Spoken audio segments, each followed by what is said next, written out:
I will send the recording also to you all guys, and for my groups, and for the individuals who has joined, right, from different areas, right?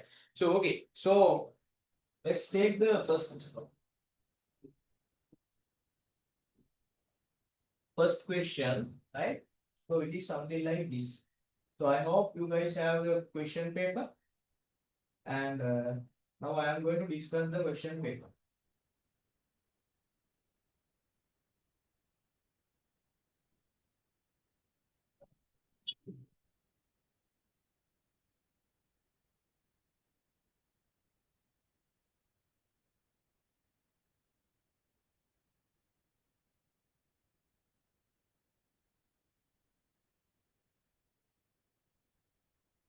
Right. So first of all, you have, right, something like round of 2.716 to the nearest first decimal place, right? So 2.716. Now look at the, right, 2.716, right? So you have to discuss, you have to uh, get the answer for the nearest first decimal place. So here are there are three decimal places, right? Three decimal places. So this is the first decimal place, second one, and third one. So you have to give your answer for the nearest first decimal place, right? Okay. So this is your first decimal place. So you have to, right, remove these two. How do you remove these two, right? This is the first question of the paper, right? And here at the end you have 6, right? It is greater than 5, right? Greater than 5. 6 is greater than 5, right?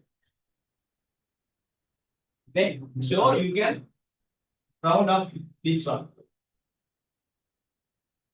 Then it will become 10, something like 10, right? So you can add to your left hand side.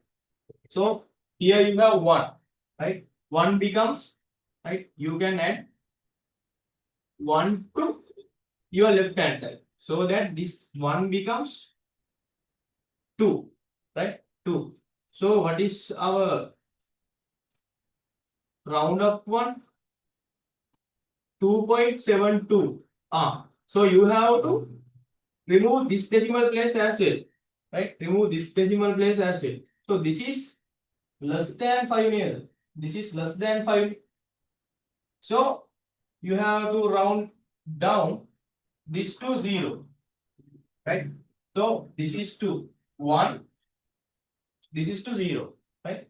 So if you round down this to 0, so your answer will be something like 2.7, right? Very easily what I have done here is, you have 2.716. This is greater than 5, so you can round up, right? And then you can add 1 to this, right? 2.71, and it becomes 2.72. You can use your mind. 2.72, right? This is 2, so it is lesser than 5, right? So you can round down this to 0, right? So your answer will be 2.7, right? So that should be your answer. So if you have this one, right, this answer, you will get 2 marks, right? You will get 2 marks.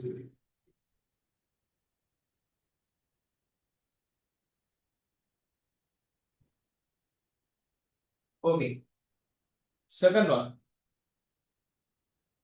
convert 2.3 into 10 to the power 10 to the power minus 1, right? So I will clear the board.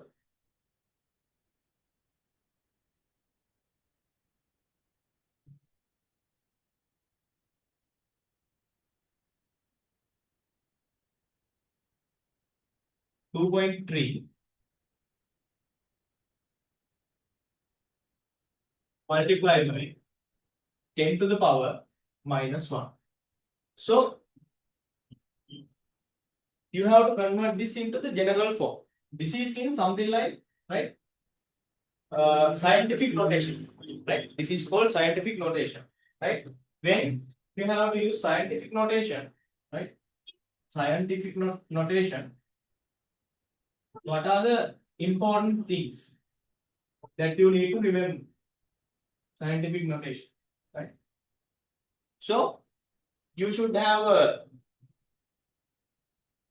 decimal point, and only you should have the 10th place only. Sorry, ones place only, right? Ones place only, right? Something around here, right? 2 point, right? 2 point, and you will write 1.326 multiplied by 10 to the power, let's say 10 to the power 3, right? Something like this. So always you will have whole number place only. In your whole number place, you will have one decimal place. Sorry, one place, right? One's place only, right? Because time, right? So you have to keep this one, right? So that is the most important thing, and you will be writing like using the power of tens, right? 10 to the power minus 1, 10 to the power positive 3. Okay. Now keep that in your mind, right?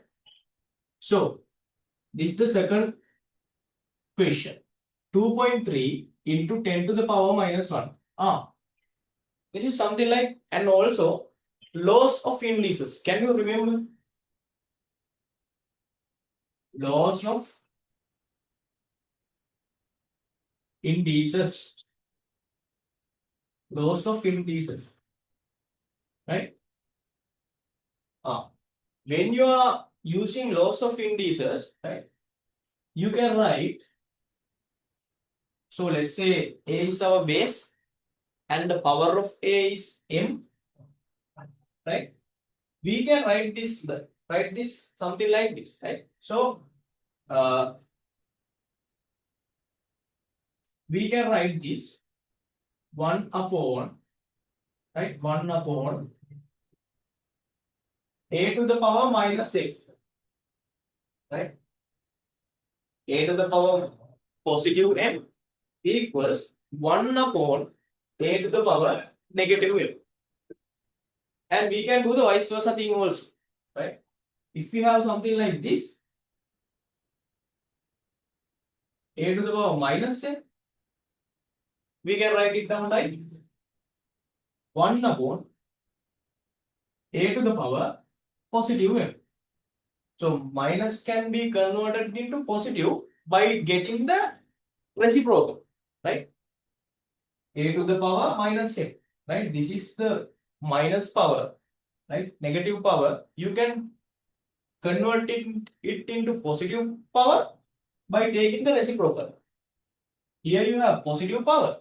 You can convert it into negative power by taking the reciprocal, right? So you need to keep this in your mind. And also, vice versa thing is, right? 1 upon A to the power minus M. This one can be written like this, right?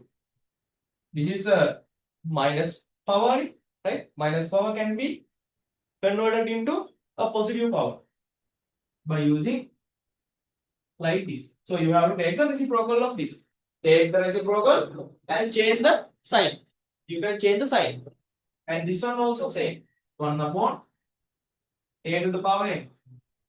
Right? Get the reciprocal. A to the power n. This is positive n. You can negate it. Then negative n. Right? By using that, these are very additional things I'm giving you, right? So this is how a discussion should goes on, right?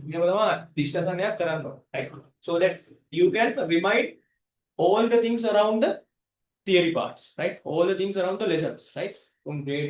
From first term and second term, and so on and so forth, right? Okay. Now this is very important. You can write it somewhere in a different place, right? All a discussion වලට වෙනම පොතක් හරි, right? Take a paper book එකක් විදිහට හරි හදාගෙන තියාගන්න, right? It will be very important. Okay. Now, by using these things, I can write down this equal mark 2.3, right, multiply by 10 to the power minus 1, right? I can use this. A to the power minus n can be written as 1 upon a to the power positive n. So take the reciprocal of this, and here you have minus 1, then it becomes positive 1, right? So 10 to the power 1, 10 to the power 1 equals 10. 10 to the power 2, 10 square equals 100, right? So this can be written like 10 times 10, it will be equal to 100. Then 10 to the power 3, right? 10 cube, 10 times 10 times 10 equals 1000, right? So these are additional things, right? So okay, 10 to the power 1. So I am not going to put power 1 here, right? 1 upon 10, done. So 2.3 divided by 10. So you know it. If you want, you can use this 2.3 divided by 10. I have a grade 7 now use करने So you know what to do it. So here is your decimal point 2.3. So you are going to divide this by 10. Here you have the decimal point. How many zeros are there for 10? 1 0. So jump one time to your left hand side here. So decimal point comes here, and in front of that decimal point you can put 0. So your answer should.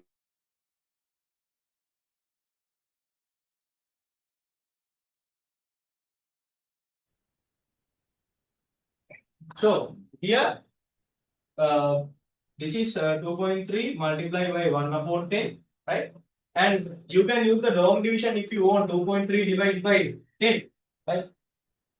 This is for grade 7 student, right? Maybe grade 7 students learn, so that you can use, right, very small treatment. So you know how to do that, right? So here you have 2.3, right? Here you have 2.3, and when you divide it by 10, right? How many zeros are there for 10?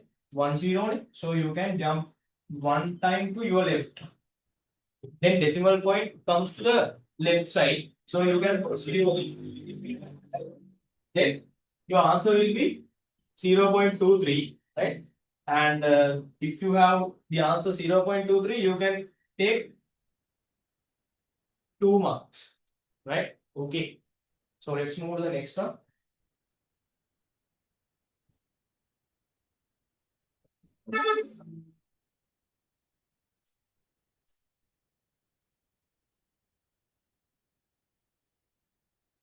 Right. Then, yes, find the general term of the number pattern 5, 8, 11, and 40. Right. So I will remove these things.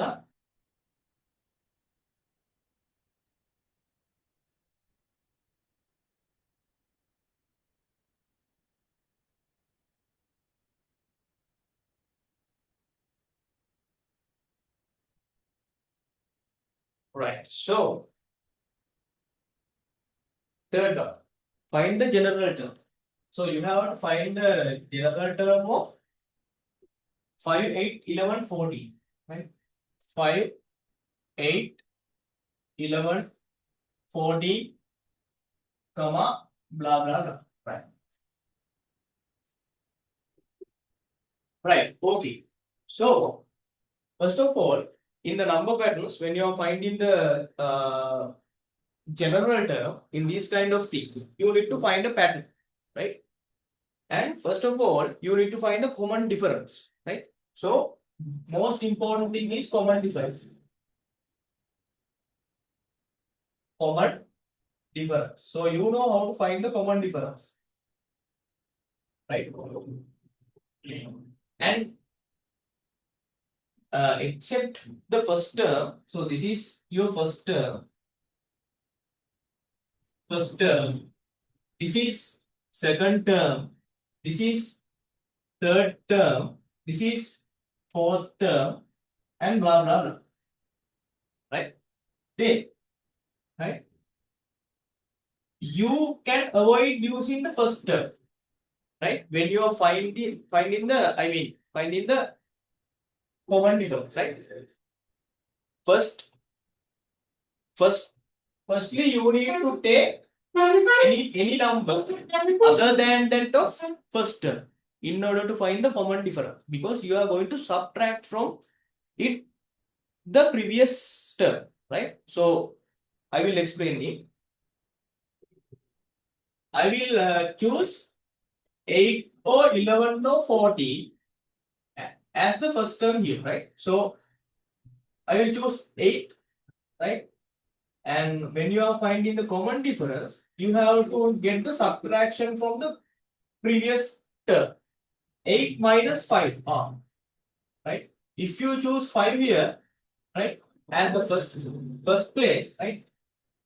Right? Before that, you cannot find any term to subtract, right? So you are not going to use first term as the first number that you are when you are going to find the common difference, right? So other than that of things you can use, right? You have to use consecutive two terms instead of finding common difference. Consecutive two terms. එක ළඟ තියෙන terms දෙකක් තමයි you should use, right? So 14 minus 11, 11 minus 8, 8 minus 5, all will be equal, right? So let's see. 8 minus 5, 3. So my common difference is 3. Common difference is 3. Let's see, let's check that. 11 minus 8, 3. 14 minus 11, 3. Again 3. Common difference is 3. Okay, nice. So we have found common difference here. If you have this one, you can allocate 1 mark. Right? This is very important when you are finding the general term. Right? Okay, now my common difference is 3. So I will write my number pattern here 5, 8, 11 and 40. Right?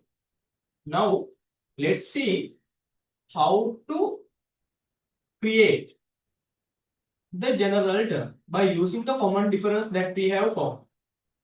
Now here you have 3 common difference, and here you have, as the first term, you have 5, right? So 5. How can I create 5 by using the 3, right? 3, if I add 2, to this 3, it will get 5 here. Yes, okay. So this is my first term. So I can get this. How can I make my 8? Right? By using 3. Right? So this is my first term. Right? Keep that in your mind.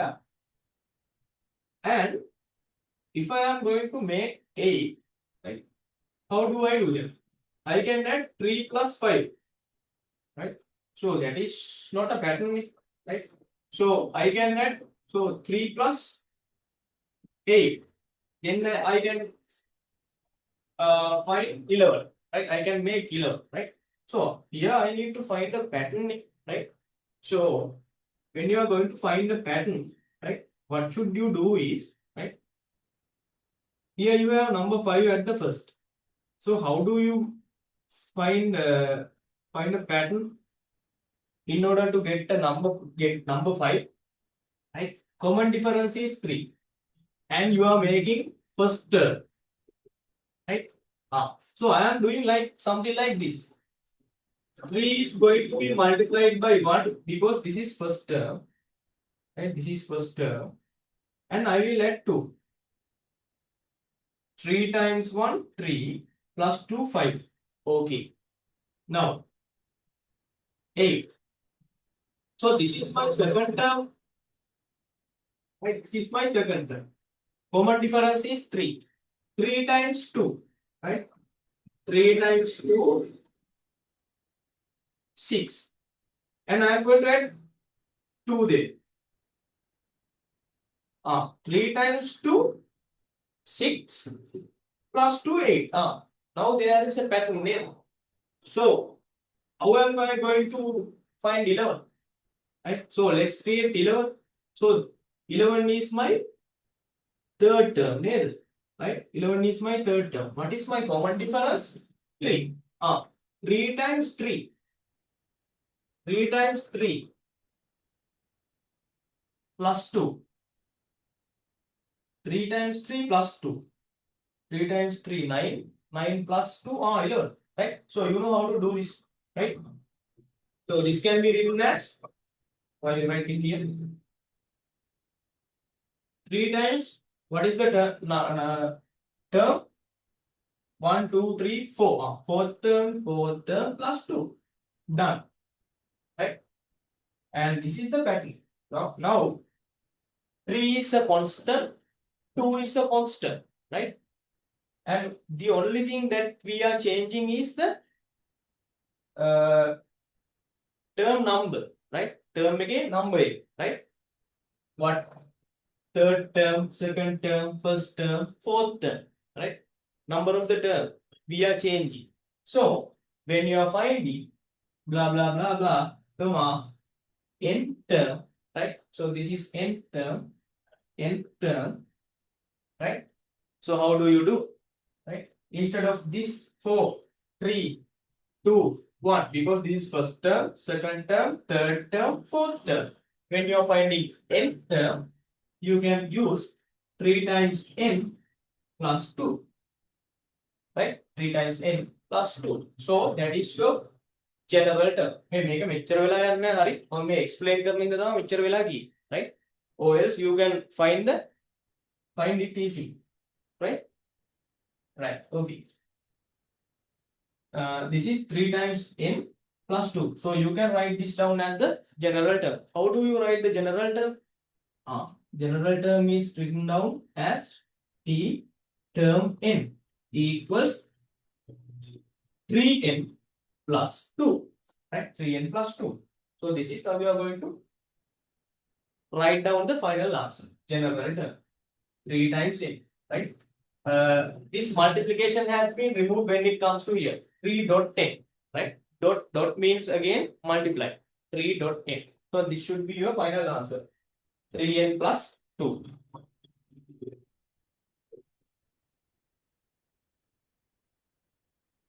Right. Okay. When I am discussing, please try to write down. However, I will send the recording as well. So doesn't matter.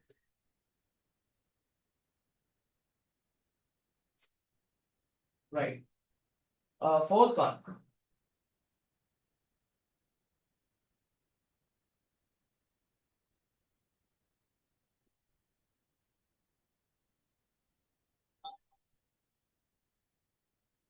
So what is in the fourth one?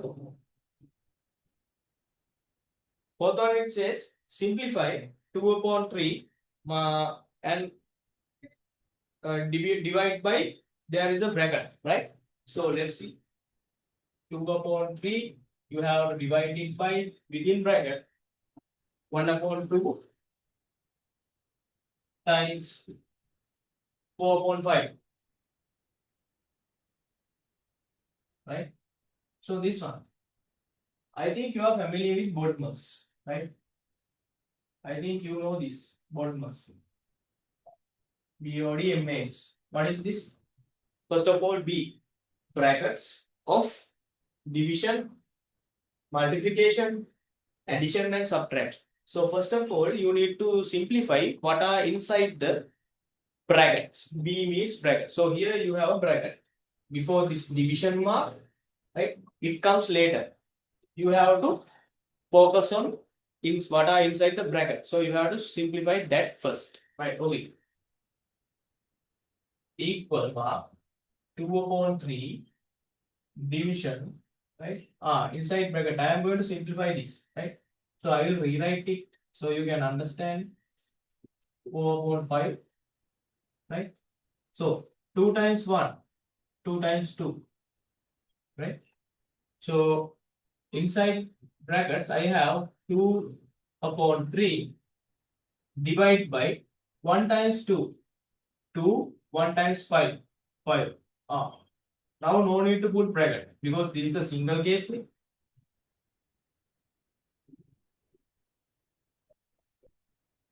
I forgot to tell previously, if you have this one, right, you will get another 1 mark. right? So altogether 2 marks will be allocated, right? Okay, 2 upon 5. So here you have 2 upon 3. Now here you have division, right? When you have division mark, what can you do? You can convert this division mark into multiplication by taking these fractions, yes, reciprocal, right? So here this can be converted into multiplication and you need to take the reciprocal of this fraction. 5 upon 2, right? 2 times 1, 2 times 1 equal to 1 times 5, 5, 3 times 1, 3 equal to. So this is an improper fraction because the numerator is larger than the denominator. Improper fraction. You can convert this into a mixed number. How do you convert it? 5 upon 3. I mean 5 divided by 3. Okay. So let's use this 5 divided by 3. 3 times 1, 3. 5 minus 3, 2. So quotient is 1, remainder is 2, right? So remainder comes to the numerator of our mixed number, right? And quotient comes to the whole number part, right? Quotient 1, remainder comes to the numerator, denominator remains same, right? We have done these things in the class when it as the beginning of the class, right? Right. Sorry guys, I remove that one. Okay? So you can write down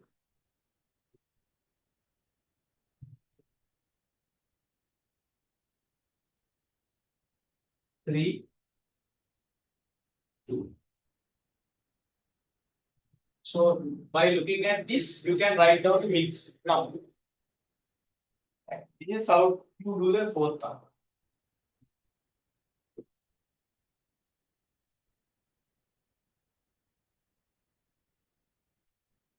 Fifth one.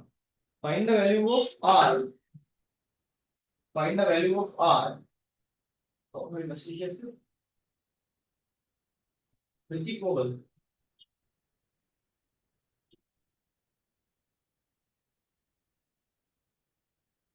Ritik. Ritik is ill, right? Ritik the sign on here, right? Okay. So fifth one. So you have to use C equals 88 and 5 equals 22 upon 7, right? In the formula C equals 25R, right? And find the value of R. Okay. So let's write down C equals 25R first.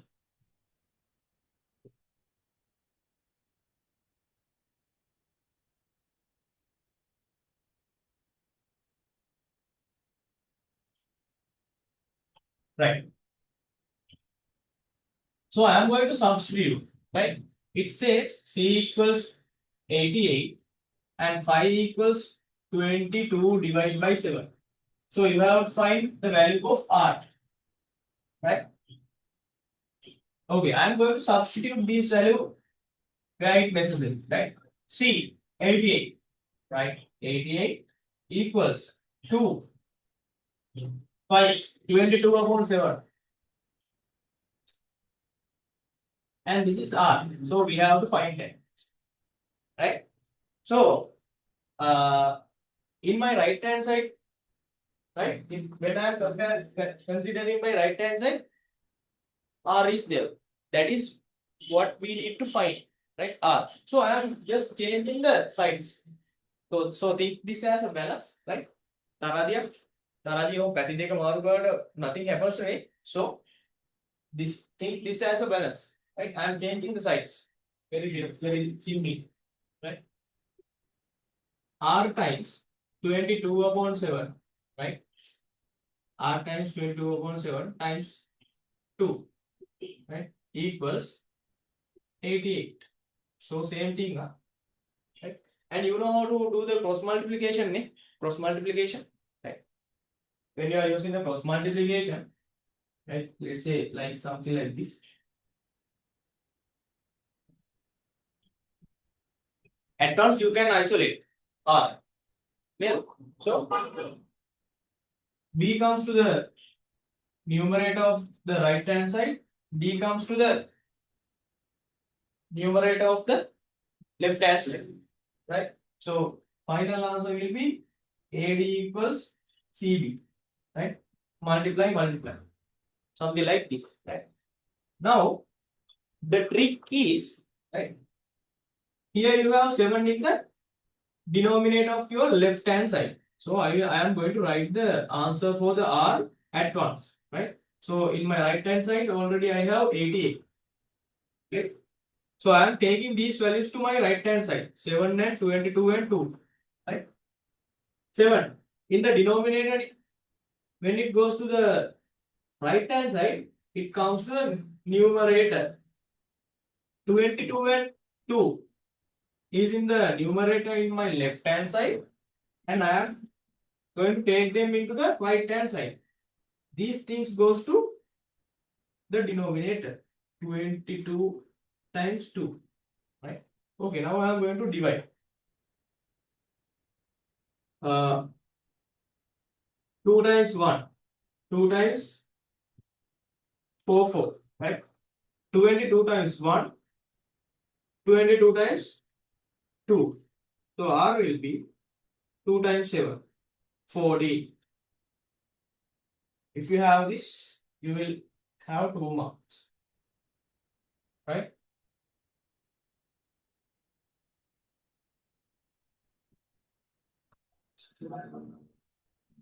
Right.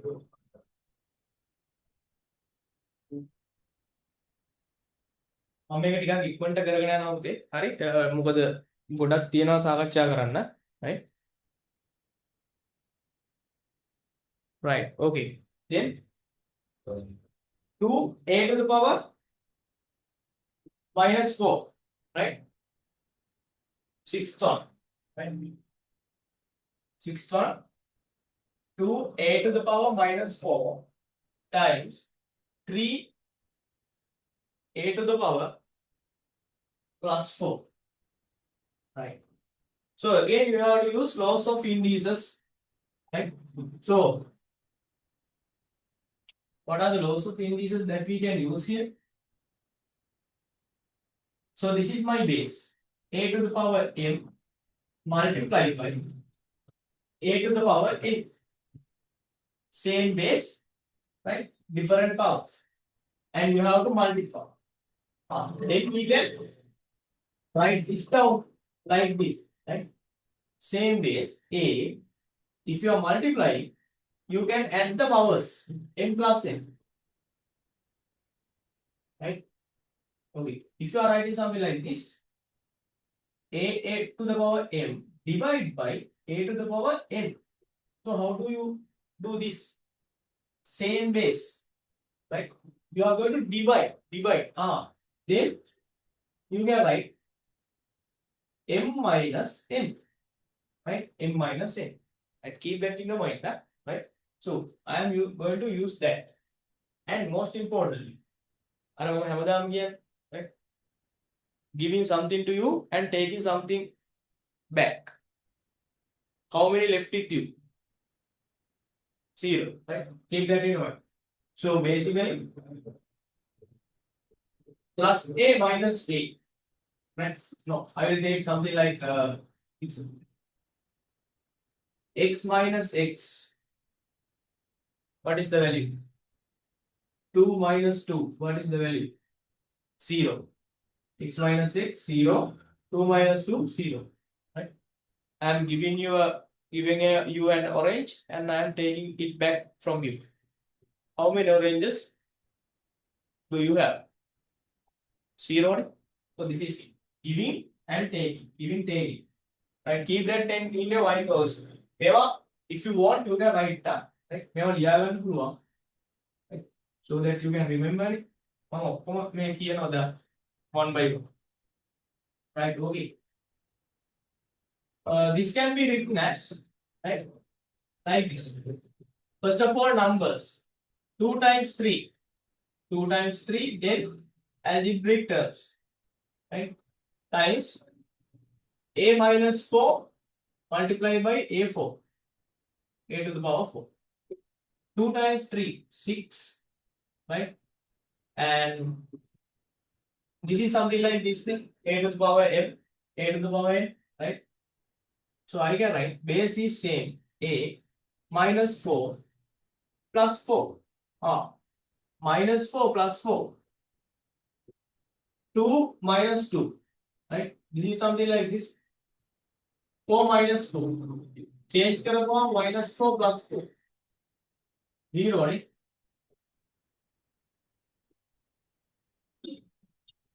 6 times a to the power 0.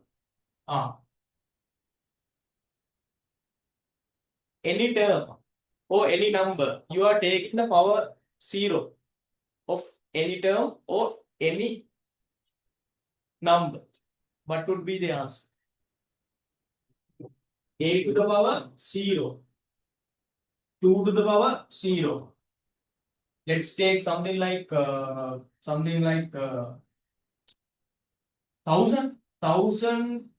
to the power 0, right? 1000 to the power 0. So what is your answer?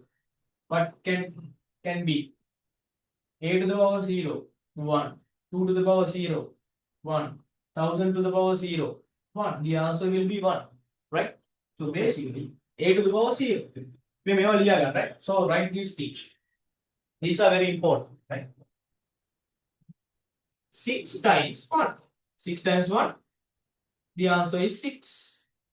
So if you have this, you will have 2 marks. Right? So let's move to the next one. Find the factors of x to the power 2 minus 5x minus 36. X to the power 2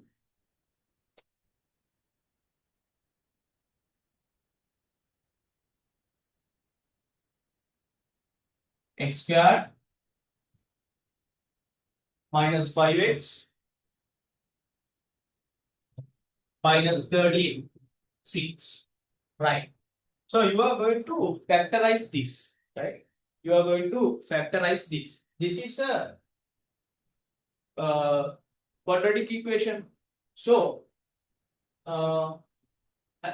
this is a quadratic expression, right? Algebraic expression, not an equation, because this does not include a equal mark, right? This is an expression, quadratic expression. So x to the power 2. What is the coefficient of x to the power 2? What is the coefficient of x to the power 2? Right? Before this x to the power 2, you will have a number that is hidden, right?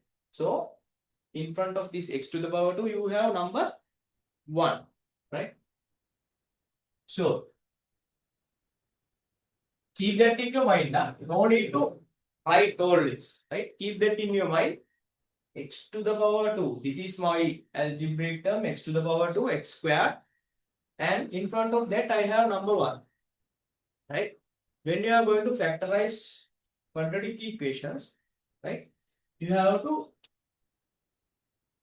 expand your middle term. You have to expand your middle term by using 2 numbers, right? Now we are going to find that 2 numbers, right? So I will round this one. This is number 1. And here you have minus sign. With the minus sign, I am going to round this one as well. Minus 36. This is positive 1. You know that this is positive 1, right? And positive 1 multiplied by negative 36. Positive 1 multiplied by negative 36. It is negative 36. Okay. Right?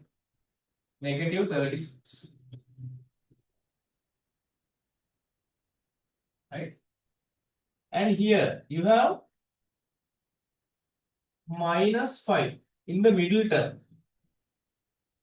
So I will take it to here. Minus 5. Right? So, what is this memo? Right? So, that I told you earlier, right? There should be two terms that you need to expand your middle term of this quadratic expression, right? So, your two terms should, right, give when it add, right? If you add your two terms, it should be equal to -5.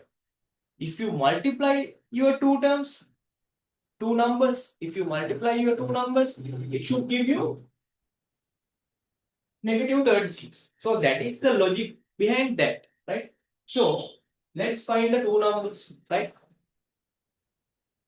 When it when the two numbers are added, it should give -5. When the two numbers are multiplied together, it should give -36. So how do we do that? Right. So let's see. Let's take two numbers. 5 can be created by using 3 and 2. Ne? 3 and 2. So it should be minus. So both should be minus. -5. So this is equal to -5. Yes. When it -3 multiplied by -2, will it give this? No. Minus times minus positive. 3 times 2, 6. It gives you positive 6. Right? So these two numbers are not the correct numbers. Neither 3 and 2 cannot be the correct numbers.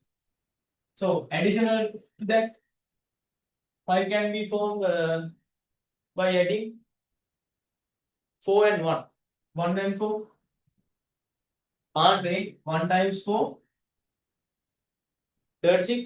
Then it cannot be. Right. Okay. Let's take something like 9 and 4. Positive 9 and negative. Positive 9 and positive 4. 9 times 4. 36. Can you make -5 using 9 and 4? Yes, Nick. How? If you get -9 and if you get positive 4, right? Minus time positive negative. 9 times 4, 36. Alright, okay. Then let's take this one. -5. Yes. The biggest number is 9. Right? So these are two directed numbers. These are two directed numbers. Right? And when you have -9 plus 4, how do you obtain the answer? 9 minus 4, which gives you 5. How do you determine the sign of this 5? What would be the bigger number? 9. What is the sign of that? Minus. Minus. Right. So these should be the two numbers that you are having. Right? We have noted are numbers 9 -9 and positive 4. Right? -9 and positive 4. And here also same thing. Now we are going to use that. So here you have, I will write it again, x to the power 2 minus 5x minus 36. Right? I am going to expand this 5x, middle one. X to the power 2, right? By using this -9x. So you have to put 9x because you are going to expand the middle term. 9x plus 4x minus 36. Right? Right. So you have expand your middle term. Minus 9x plus 4x. Right. Okay. So how do you factorize this now? By when you consider these two terms, right? What is the common thing that you can take out from the bracket? So x to the power 2, 9x. X. Common term is x. for these two terms. So I will take it out. Here x to the power 2, you are taking 1x out. So the remaining thing is x minus. Here you have 1x remaining and you are taking it out. The remaining thing is 9. And you have to form x minus 9 here also. Right? If you want to create this one, what would be the thing that you need to get out from the bracket? It should be definitely 4. Right? Positive 4. Right? 4x, 4 times x, 4x, 4 times minus 9, 36. Right? Now from both of these, right? From both of these, you can see this term is common. Right? This term is a common term. So take it out from the whole thing. X minus 9. So if you take x minus 9 from out from here, what would be the remaining thing? X within bracket. And here 4. If you take x minus 9 out, you will have plus 4. Right? So this should be your answer. And if you have this, you will have 2 marks. Right. Okay, I set එක මතක නැත්නම්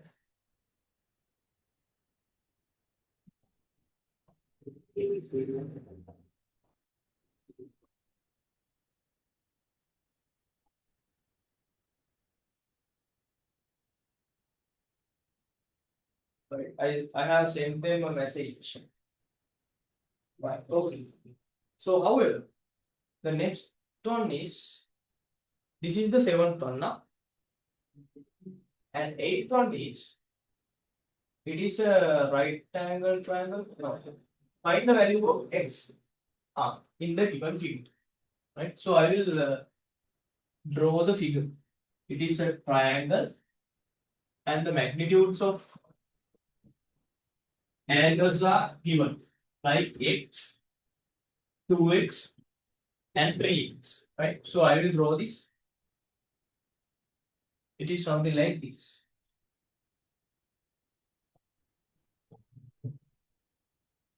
This is x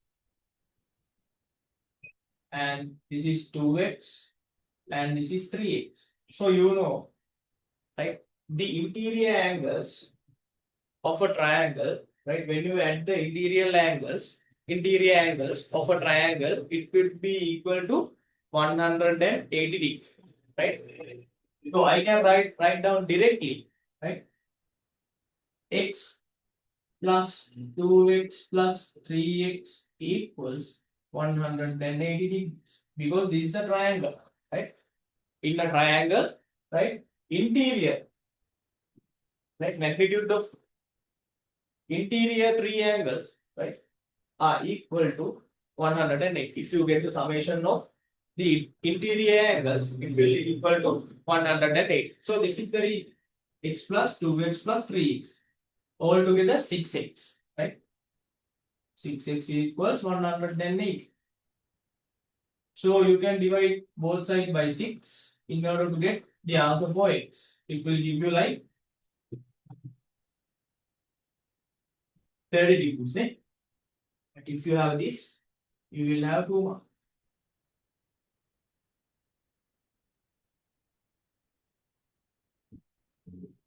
Right. Then you have to expand something.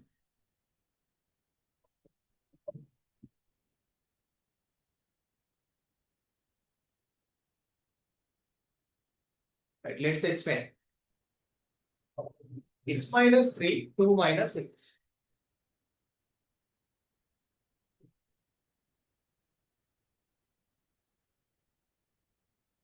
Right. X minus 3, 2 minus 6. So how do you expand? How you are going to expand? This is very important. Right. When it comes to here, right, I will show you a very easy way how to expand. Right. So here you have x first.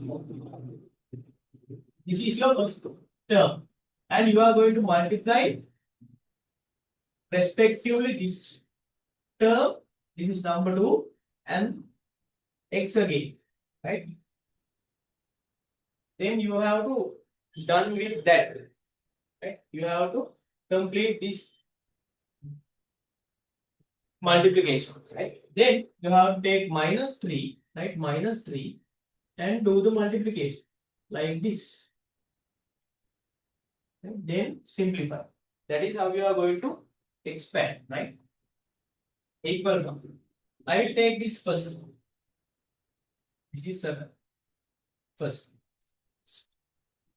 Positive times positive, positive. X times 2, 2x. Positive time negative, positive time negative, it will give you negative x time x, x to the power 2. Now this is okay. Minus times positive minus 3 times 2, 6. Minus times minus, it will give you positive 3 times x, 3x. Right. Now let's simplify this. Right. You know how to arrange this, ne? This is the biggest power, x to the power 2. It should come to the first place. I will take here x to the power 2. It is minus x to the power 2. Minus x to the power 2. This is 2x. And I will take it to the next. Plus 2x. Right? This is plus 3x. Plus 3x. I am taking like terms, right, into a single place. Huh? Here minus 6. Equal mark. So minus x to the power 2. Here like 2 dodam plus 3 dodam. Right? 2 dodam plus 3 dodam. 5 dodam. Okay? Like terms, x and x. Same terms. 2x terms plus 3x terms. 2 plus 3. 5x. Plus 5x. Minus 6. So this should be the answer when you are going to expand it. Right? After finish expanding, this should be the final answer. If you have this one, you will have 2 marks.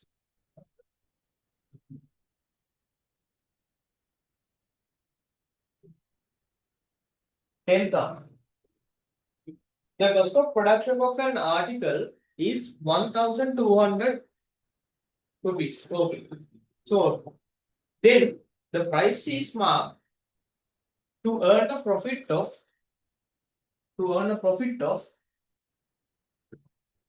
10% and find the mark price of the article.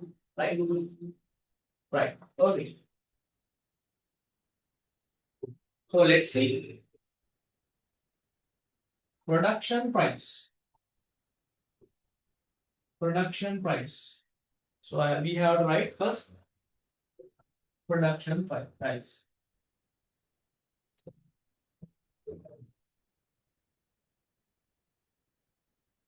Price 1,200 rupees, right? And then you have to find the mark price, that is the selling price, right? Selling price. So I will write mark price. Mark price. So we have to find that. So I will take it as x. Right? This is from ratios lesson. No? Right? We have covered that. And the price is marked to earn a profit of 10%. 10%. Can you remember how to write that 10%? Can you remember? This is 10%. Right? See 10 upon 100. Right? So production price would be 100. Production price would be 100. Right? Then the mark price or the selling price with a 10% profit. Right? How do you sell a pen which you bought 100 with a profit of 10 rupees? Right? What would be the selling price? If you want to take 10 profit of that pen, right? By selling the pen, you want to take 10 rupees as the profit, right? You have taken it to using 100 rupees, right? Buying price is 100 rupees. What would be the selling price? It would be 110 if you want to take 10 rupee profit. Okay. So here you have 100, right? Percentage mark is 100, right? If you add 10 to it, it would be 110, right? With the profit of 10, right? With the profit of 10 plus 10. Okay? Very easy. You can apply what? The fraction method, fraction method. Right? How do we apply fraction method? To solve this 1200, then divide by 100. 1200 divided by 100, x divided by equals x divided by 110. Now you need to isolate x. Right? Can you use the previous method that I have used? Right? So in this side, you have x, you need to isolate x. 110 is in the denominator. Denominator. When you have something in the denominator of your opposite side, when it goes to the other side, what happens? Denominator things comes to the numerator of the other side. Right? Alright. So that means very easy. Right? So you can write x equals 1200 divided by 100 multiplied by 110. So this is equal to multiply both sides by 110 because you are going to isolate x. That's all. So let's simplify. 0 to 0. 0 to 0. 120 multiplied by 11. 120 multiplied by 11. So 1, 0 to 1. 0 to 3. X equals 1320. So you should keep this with the unit, right? Which is x equals rupees 1320. Right? If you want to take 10% profit of this, right? Okay. If you have this one, you will have 2 marks, right? This is the question number 10, right? And next you will be having like one other calculator lesson, right? So 11th one. So if you fill the blanks, you have to on, then 8, then next blank should be positive sign. Then next you have to press 7, right? Then minus sign, then press 5, right? So that would be answer for the 12th. Nice. Okay. Now the 12th one.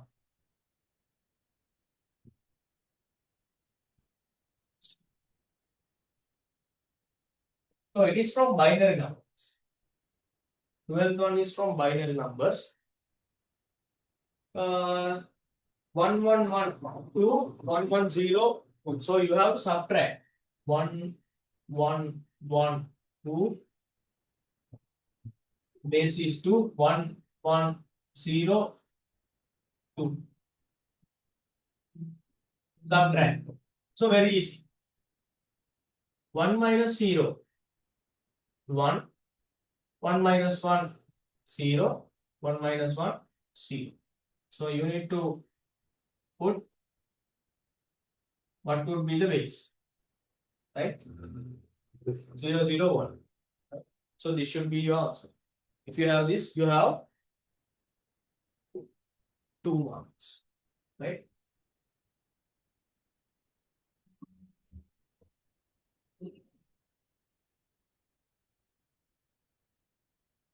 Guys, try to memorize when I am saying, try to memorize the things.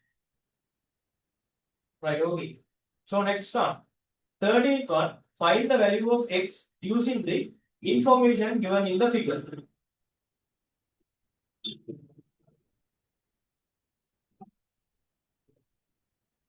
I will draw the figure here. So here you have a triangle.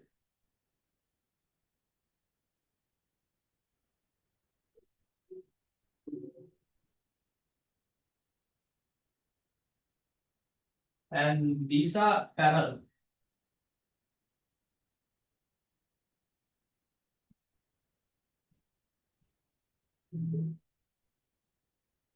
And these lines are parallel. And this is 50 degrees. And this is to be found. And this is 130.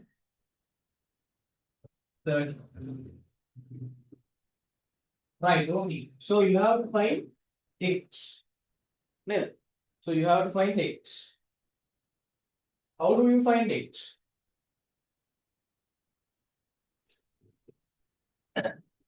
Right. When it comes to this, right?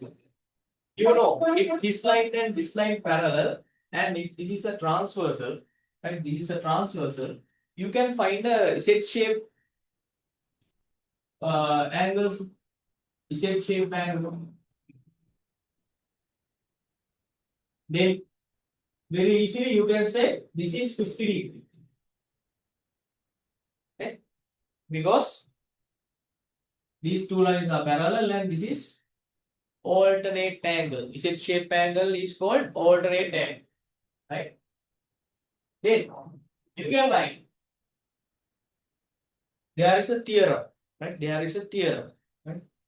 If you produce a leg, produce a one side of a triangle, produce a one side of triangle, so it form an exterior angle, right? Exterior angle, which equals to the interior, right? Which equals to the summation of the two interior angles. This is the exterior angle which forms, and the magnitude of that exterior angle is equal to the summation of two opposite interior angles, right? Summation of two opposite interior angles. So we can write x plus 50 degrees equals x plus 50 degrees equals 130. Right? So very basically you can find this is plus 50, take it to the other side. It will become negative. 130 minus 50. So your answer will be 80. Right? If you have this, you will have 2 marks. You need to mark this 50 in the figure by using the alternate angles. Right. That is 13th one.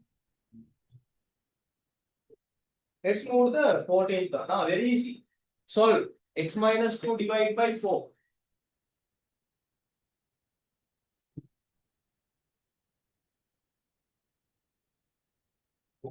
By 4 equals, this is the 14th one, equal to 5. So last week we did this thing there, very easy. So in the denominator you have 4. I am going to multiply both sides by 4.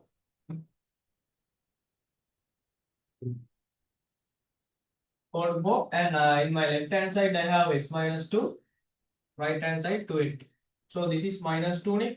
So when it goes to the other side, it will become easily positive 2, right? So I will write So cancel out, cancel out. X equals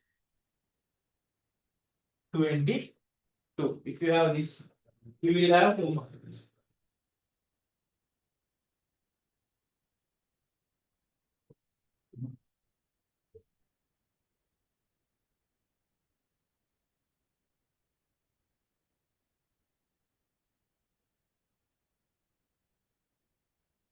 Right. Okay.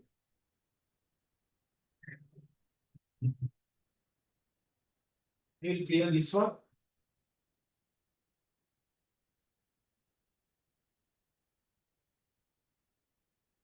Guys, if you have anything right not clear, please ask from me. I will let you know. Right. Then 15th one, calculate the circumference of the circle given in the figure. Right? Calculate the circumference of the circle given in the figure. So, in the figure you have circle where your radius is 3.5 centimeters. 3.5. Right? So, R equals 3.5 centimeters. You need to find the circumference. C equals 25R. Right? C equals 25R. Okay. So, you know the value of 5. So, you need to remember that. 22 divided by 7. So, I will substitute. 2 times 5 is 22 upon 7. And instead of R, I am going to substitute 3.5 centimeter. Right? Now, let's simplify. 3.5. 3.5 divided by 7. How do you divide? 7 times 0, decimal point. So it will give you 35. 7 times 5, 0.5. Okay. Right.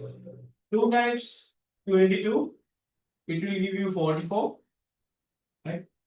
44 multiplied by 0.5. I am going to multiply it by 5. Then I will allocate decimal point. 5 times 40. 4. 20. 5 times 4. 20. 22. How many decimal points should I need to allocate? So I need to allocate 1 decimal point from the 8. 22.0. So your answer would be 22 centimeters.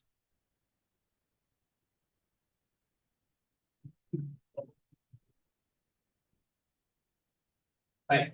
So this is your answer for the 15th one.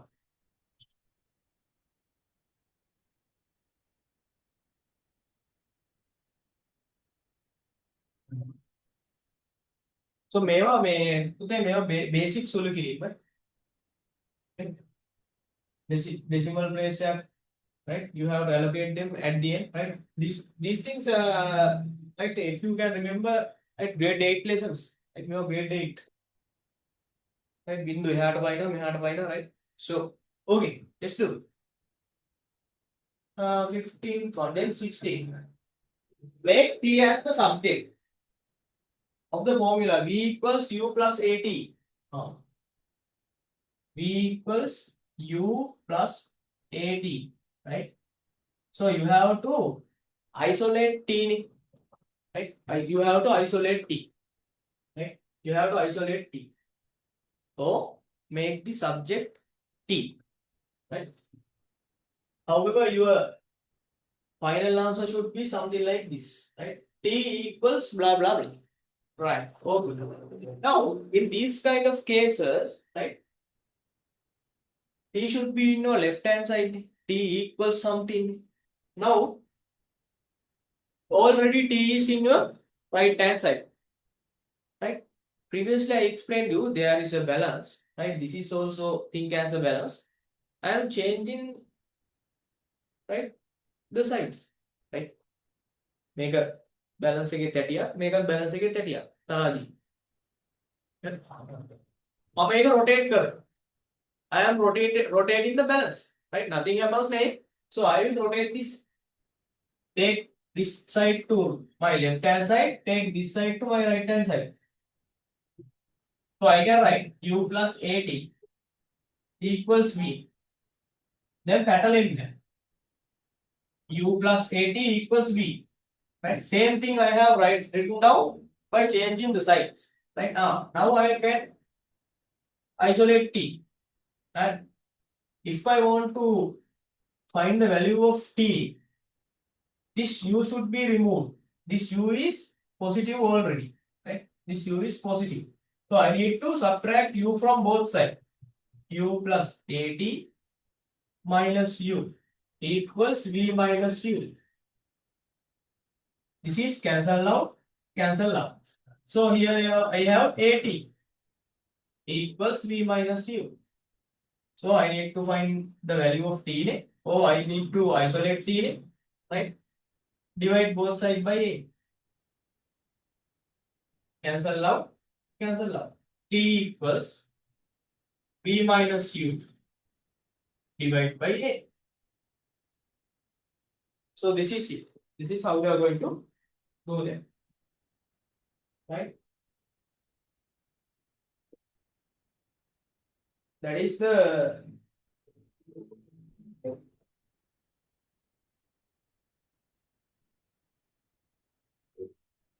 16th one. Right?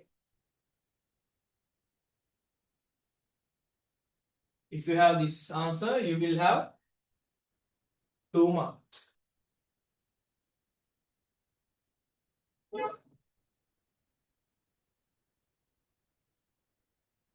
Right. Then again, you have something like find the length of AB. That is the 17th question. Find the length of AB.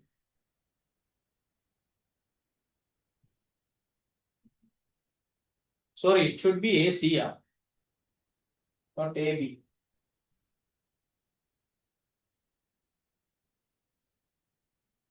So because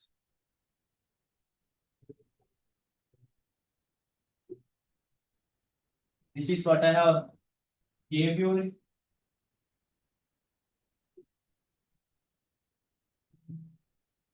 Length of this side is 10 centimeters. This is 6 centimeters. And you need to find the length of AC. Right? Pythagorean relationship. Right? Very easy. Right? Pythagorean relationship. How do you apply it? So I will take AC length as x.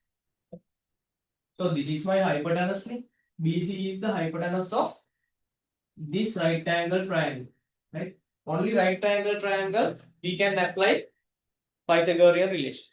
Right? So I have to take the square of x and I have to take the square of 6 and I have to add them together and equal to the square of 10. Right? Who can do this? X to the power 2 and I will add 6 to the power 2. This is what I have found in it. To be found in make it all right? Equals 10. 10 to the power 2.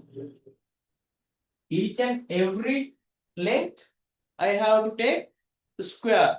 Right? X to the power 2 plus x to the power 2 equals 10 to the power 2.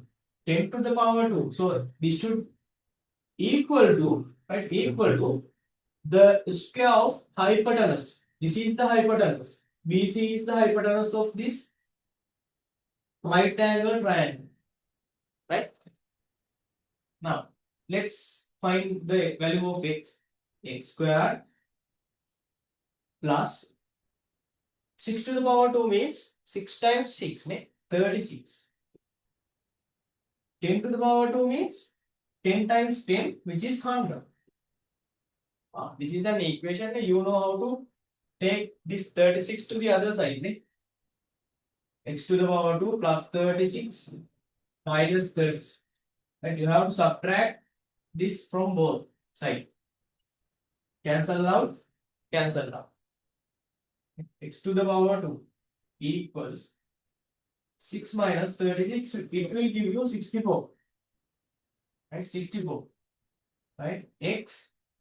Now here you have to the power 2. When it goes to the other side, right? Power 2, it becomes square root equals square root of 64. You know how to find the square root of 64, right?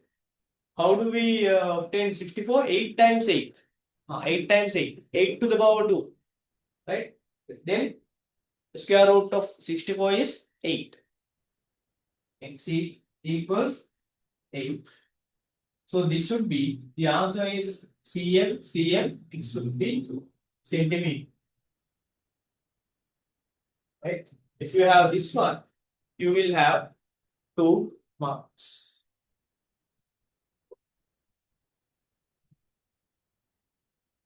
Right? In 18th one.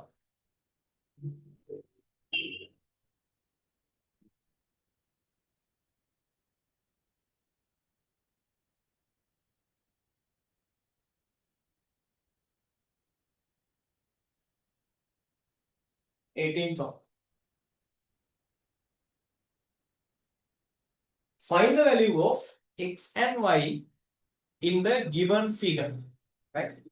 Now, you have something like this. Right? A triangle, and this side and this side has been produced. Right? Again, the color, assume 80.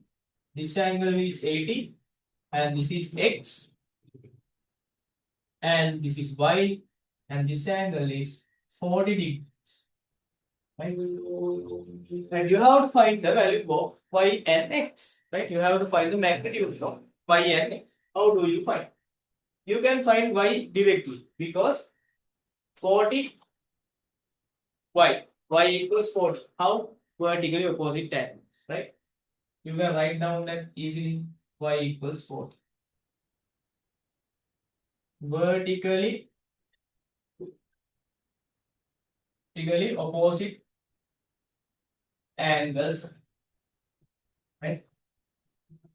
Y equals 40. Now, this is 40. X plus 40 plus 80. X plus 40 plus 80. Right? Summation of the right interior angles of triangle. Right? Summation of the interior angles of a triangle equals to 180. Right? Very easy. Y is 40. Right? I can write x plus 40 plus 80 equals 180 degrees. So 40 plus 80, which gives you 120. Here x plus 120 equals 180. Then 180 degrees minus 120. X is 60 degrees. So these two should be your answers for the 18th one.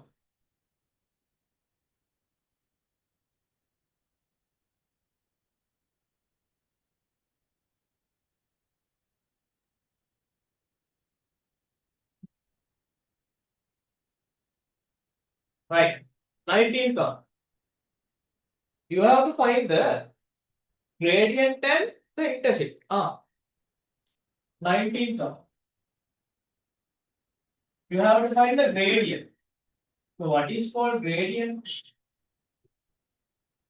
Gradient is f. F. If you can remember the graph lesson, it is f, right? So then what is the intercept?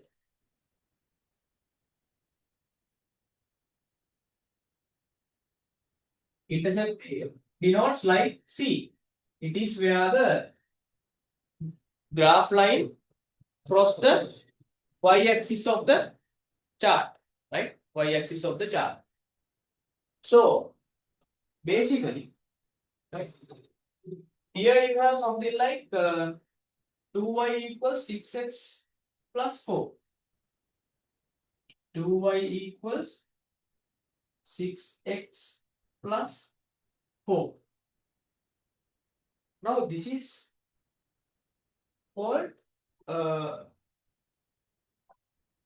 function of a graph. Function of a graph. But if you want to find the gradient and the intercept by using this function, right, we need to make it, right, to the general version of the function. What is the general version? General version is y equals mx plus c. Right? Right. Let's compare then y. Instead of y, I have 2y here. Mx, okay, there is a number and x plus c. C means constant, some kind of a constant, right? Where y-axis has been crossed by the graph or the chart, right? Plus 4. This part is somewhat okay, but when it comes to the y, it is not normal. General limit. This is 2y, so I need to remove 2. I need to isolate this y from my left hand side. I need to isolate this y in order to find gradient and intercept by using this, right? M is gradient, C is intercept. M is gradient, C is intercept of this. So here I have 2y. I need to make sure that I have y equals something, something, something, right? So let's make it. So how do you convert this into y equals mx plus c? Here you have 2 times y. I am going to divide my left hand side by 2 and my right hand side by 2. Right? Each and every term should be divided by 2 separately. So let's do divide by 2, divide by 2, divide by 2. Right? What you are doing to your left hand side, you should do it to your right hand side as well. Right? Divide by 2, then divide by 2, divide by 2. Done. 2 times 1, 2 times 1, 2 times 1, 2 times 3, 2 times 1, 2 times 2. So, let's try. 1 y, denominator 1, 3x plus denominator 1, numerator 2. Now this is okay then. Y equals mx plus c. Okay. Y equals mx plus c. So that I can write my gradient m equals 3, my intercept c equals 2. Right. Done. So this is how we are going to do that.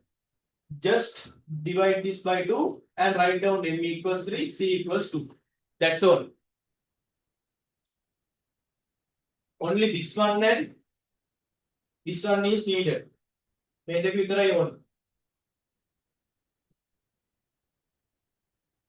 20th one.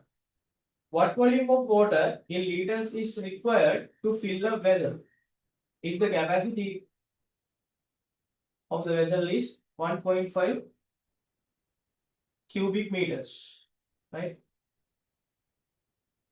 So you need to convert this into liters, right? Cubic meters. So if you can remember how to convert this is nothing, right? So you know that is 1.5 cubic meters, right? Yes. 1.5 cubic meters. So how do you convert cubic meters into liters? Right? Very easy. So you know, so these things are additional. Basically 1 cubic centimeter equals to 1 milliliter. Right? Then I can write 1 cubic meter equals to 1000 liters. So you need to remember these things. You have මතක තියෙන්න ඕනේ. Right? Y equals mx plus c මතක තියෙන්න ඕනේ. 1 cubic meter equals 1 milliliter. 1 cubic centimeters. Here 1 cubic meter equal to 1000 liters. So here 1.5 cubic meters. So if you want to convert this into liters, you need to multiply it by 1000, right? 1.5 cubic meters. Instead of cubic meters, I am going to put 1000 liters multiplied by 1000 liters. So basically you will have 1500 liters. If you have this, you will have 2 marks.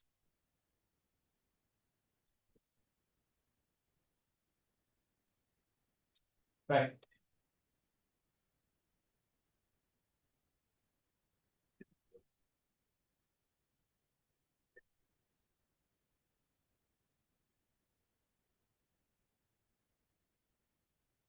Okay. On the you will put a color, right?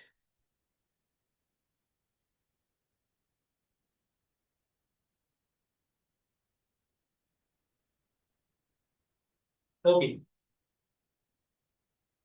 Now I am going to discuss the essay questions, right? The essay questions. So let's move to the first essay question.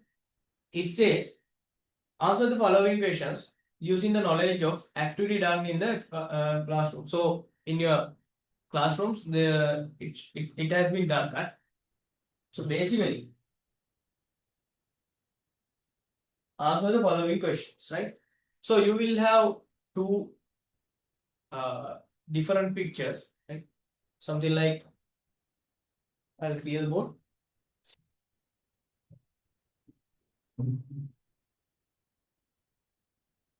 The first picture is like this. This is a triangle, and this is A degrees, B degrees, and C degrees. And again, you have a triangle, something like this.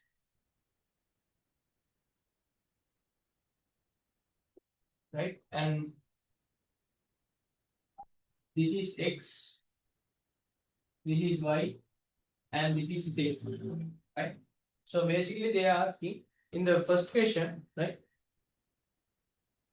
First question, sub question number 1, right? Sub question, write the value of A plus B plus C. You know it, right? A plus B plus C of this angle equals 180 degrees. Right? Second one, write the value of x plus y plus z. X plus y plus z. You know the magnitudes. If you add the exterior angles of, right, exterior angles of a triangle, right, and if you add them, you will get 360 degrees. Right? X plus y plus z equals 360 degrees. Very simple. But is, right? X. Then in the third one,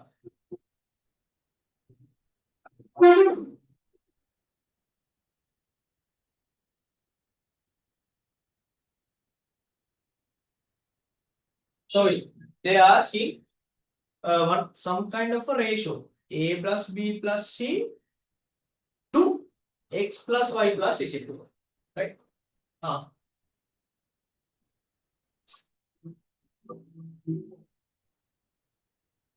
C ratio to X plus Y plus Z. So you know it, A plus B plus C 180 ratio X plus Y plus Z 360. Right? So is this the simplest version of this? Make it the simplest version? No. So you can simplify furthermore. So you can divide this side by 180 and this side by 180. 180, 180, 1, 1, right? Then 180 times 1, 180 times 2. So 1 to 2. Right? So this should be your answer. Right? I think the allocated marks have been given right by me. Right? If you prefer the part 2, I have allocated marks. So you can do it.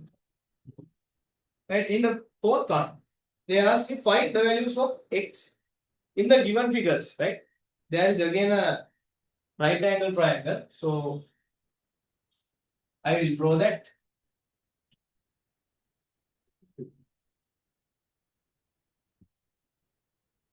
This is 90 degrees. This is x. This is 2x.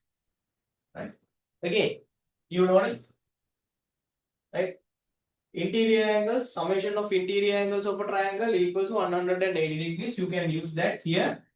X plus 2x plus 90 equals 180 degrees. X plus 2x, 3x plus 90 equals 180. This is positive 90. When it goes to the other hand side, it becomes minus 90, right? Negative 90. So 3x equals 180 minus 90, right? So it will give you 90 and here 3x. So if you want to find the value of x, you can divide by both sides by 3. X equals 30.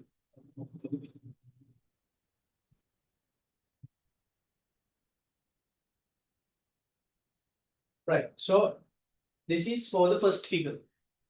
Right? When it goes to the second figure, so you have to use this one. X plus y plus z equals 360 because exterior angles. So I can write.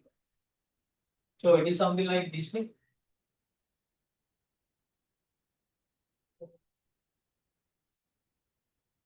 So I will draw the picture.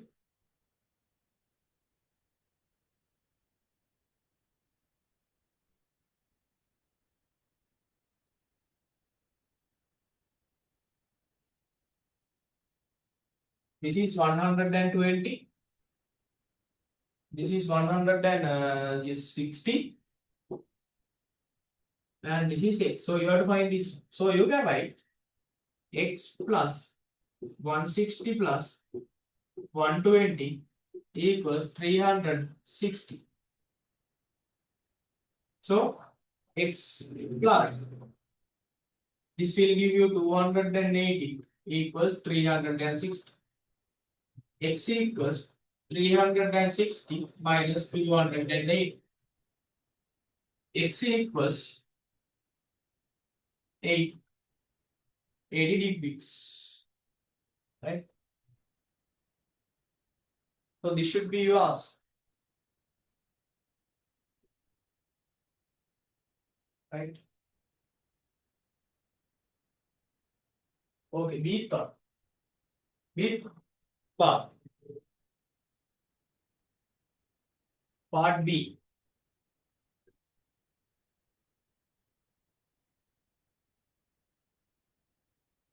Part B.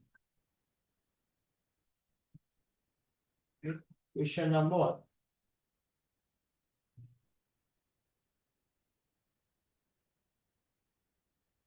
So you have to write this number in scientific notation. In scientific notation. How do you write?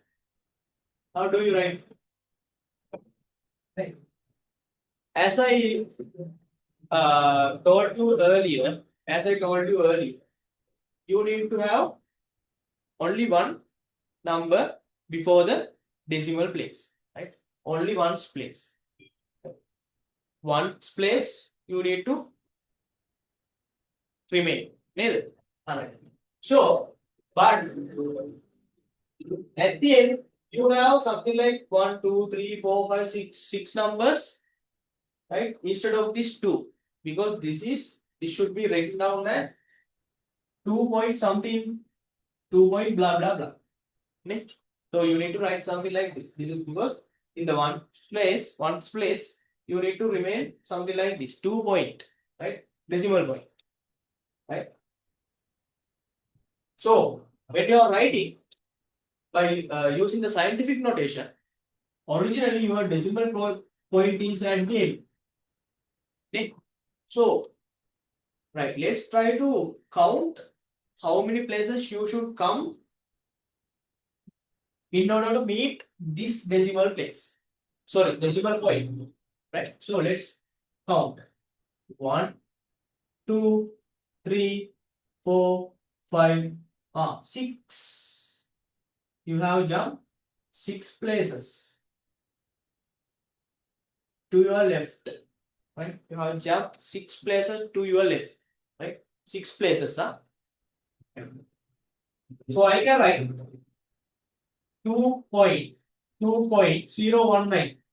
019. I am not going to write these zeros at the end because those zeros does not have any value. After the decimal place, these zeros does not contain any value. Zero and zero. Right? Okay. So how many places we jump to our left hand side? 6 name. Keep that in your mind. So I can write multiply by 10 to the power 6. 1, 2, 3, 4, 5, 6. 2.019 multiplied by 10 to the power 6. This is how we are going to use the scientific notation in order to write down this kind of thing, this kind of bigger numbers. Right? Okay.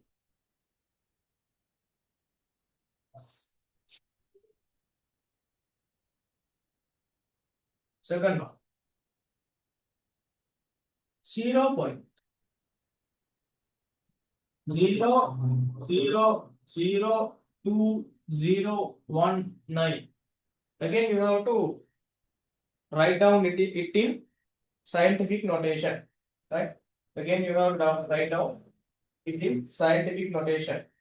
So, very basically, right? So, you have to use the same thing.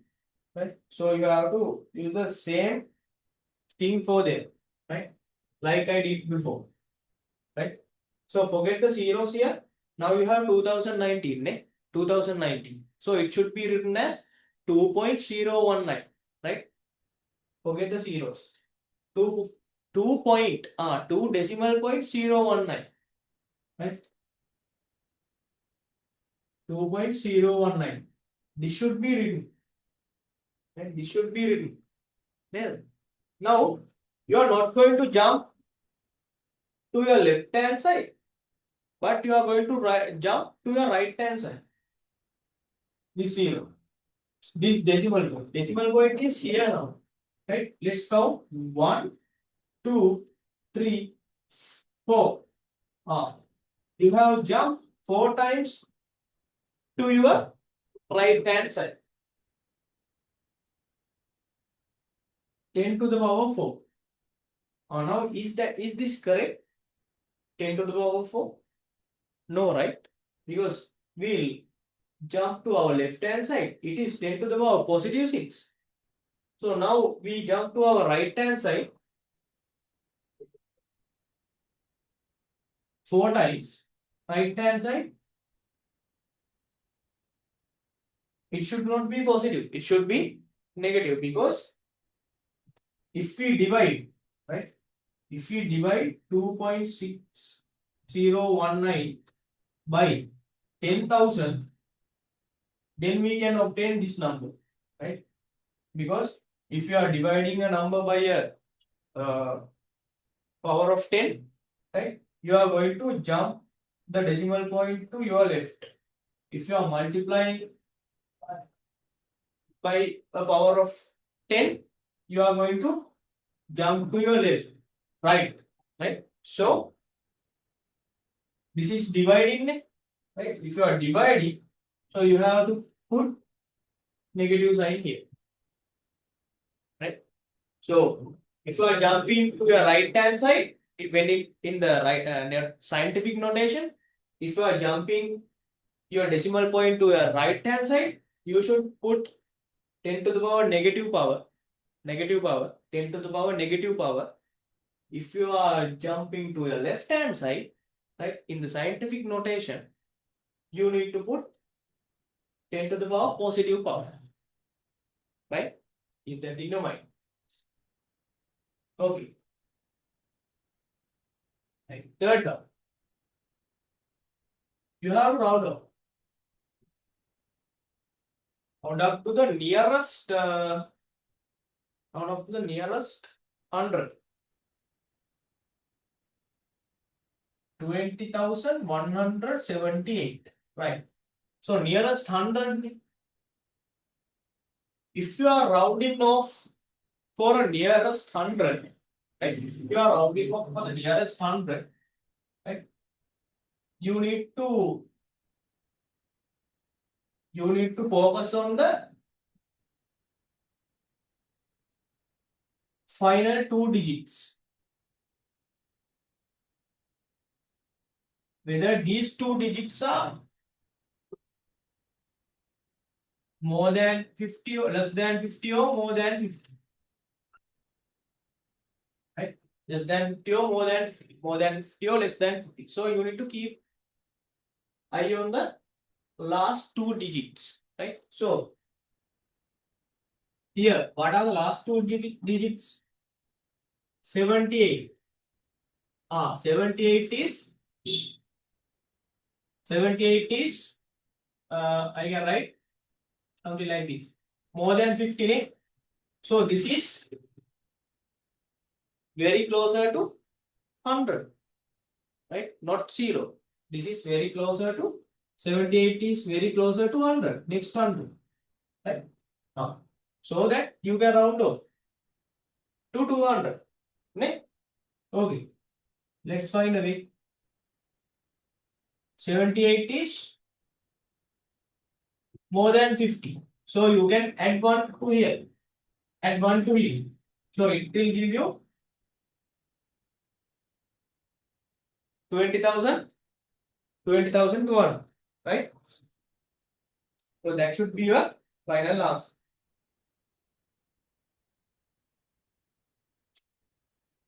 Sorry.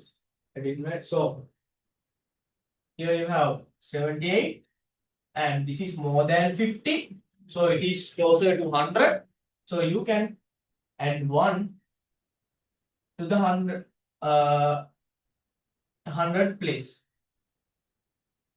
20,200. So your answer should be 20,200. Right? This is not equal. Equal mark cannot be used. It should be something maybe. Right? Approximately equal. So this is called approximately equal. It is something like this. Not equal, but approximately. Then fourth one, round off 3.219 to the nearest second decimal place. Right?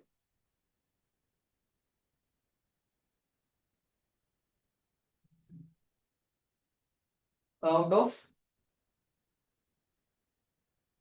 3.219 to the nearest second decimal place. Okay. What is our first decimal place? This is our first decimal place. Right? What is our second decimal place? This one. This is our second decimal place. This is our third decimal place. We need to remove our third decimal place. Right? So, this is 9. It is greater than 5. Right? It is greater than 5. So, you need to add 1 to your second decimal place. Right? So, please, this is greater than 5 and add 1 to this place. So, this is how you are going to round off to the nearest second decimal place. So, it will give you approximately equal 3.2. Here we have 1 originally. If we add 1, 3.22. So, this should be your answer. Part C.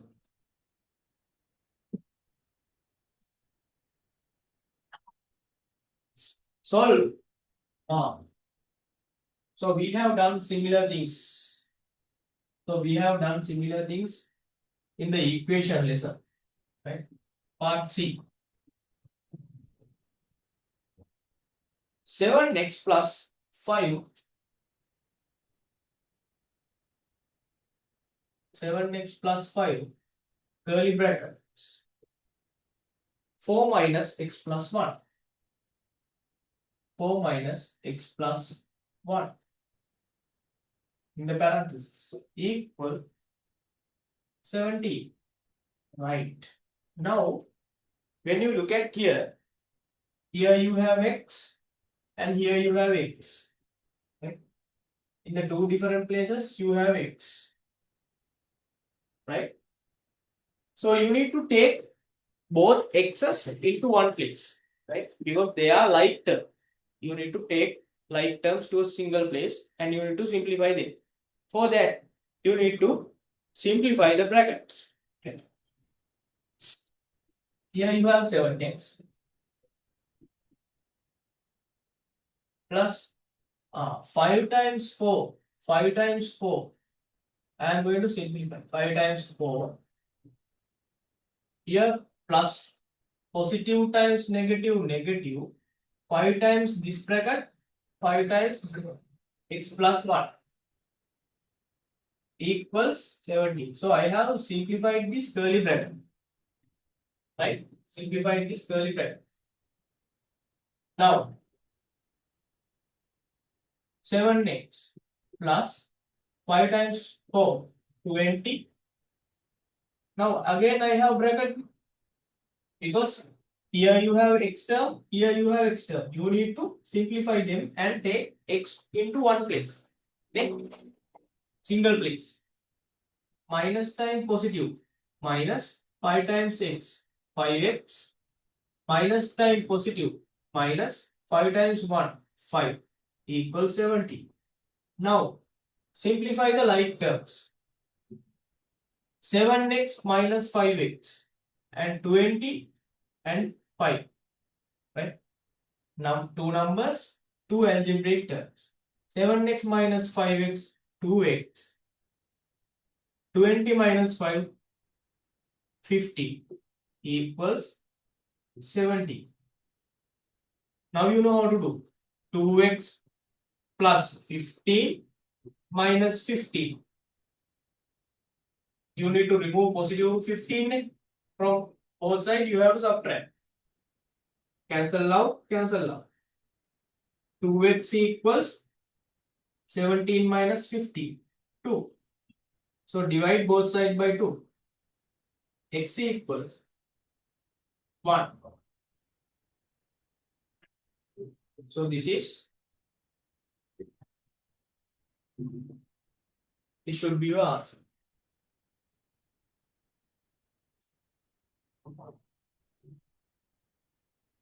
Right. Now, I will move to the second question.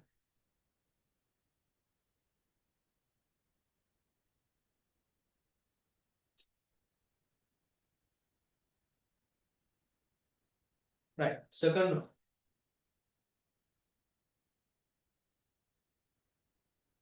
Part A. Find the factors of the following algebraic expressions. Right. First one, 25 x to the power 2 minus 100 y to the power 2. Right. Okay. This one is very nice. Huh? 25 x to the power 2 minus 100 y to the power 2. Now, how do you factorize this? How do you factorize Karan? How do you factorize this? Right? Here you have now forget 25 and 100. Right? Now, if you forget for a moment, this is x to the power 2 minus y to the power 2. Ne? X to the power 2 minus y to the power 2. Difference of two squares. Ne? X minus y, x plus y. Difference of two squares. Ne? So, can I make this into a square? 25 years. Right? Equal mark. 25 can be written as 5 to the power 2. Then x to the power 2. Then 100 can be written same 10 to the power 2, y to the power 2. I can apply for this one difference of two squares equal mark. So how do you apply difference of two squares? If you have something like this,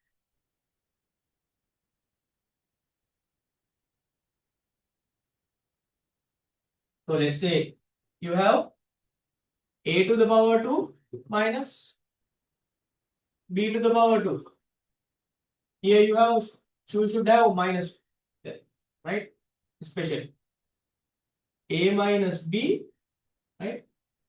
So a plus b, a minus b. So this is how we are going to write. So this is same, okay? 5 to the power 2, x to the power 2 minus 10 to the power 2, y to the power 2. Okay? So I will write 5x 10y close bracket 5x 10y close bracket. What are the signs? Positive, negative. Done. Right? Done. This is the first one. So let's move to the second one. Right. So I will do it here. Second one is a to the power 2 minus b to the power 2 minus a plus b. So this is it. So a to the power 2 minus b to the power 2. Again, here you have what I said earlier, a to the power 2 minus b to the power 2. So you can apply directly that. So how can you apply? Equal mark, right? I will use two bracket first. AB, AB, AB plus minus. So this part is done. Now I have again minus A plus B, right? Minus A plus B. Now how do you make something equal, right?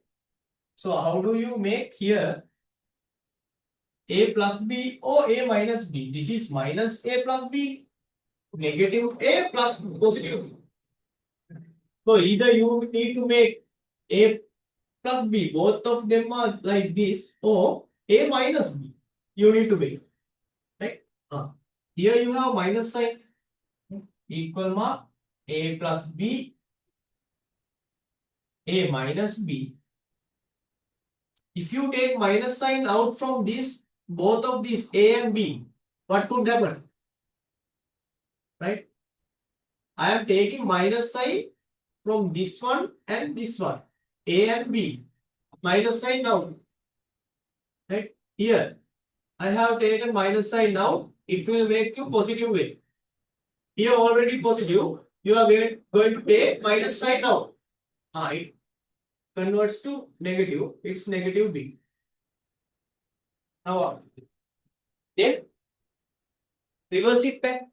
Right? I mean, you need to check whether your answer is correct. So if you simplify this bracket, you need to obtain the upper one. මේ උඩ එකම ආයෙ ඔයා ගන්නකොට මේක simplify කරනවා. Minus time positive. Minus 1 times A. Okay, done now. Minus time minus positive. B. Done. So nothing wrong. Right. So now if you look at this, this is minus AB, A minus B, A minus B.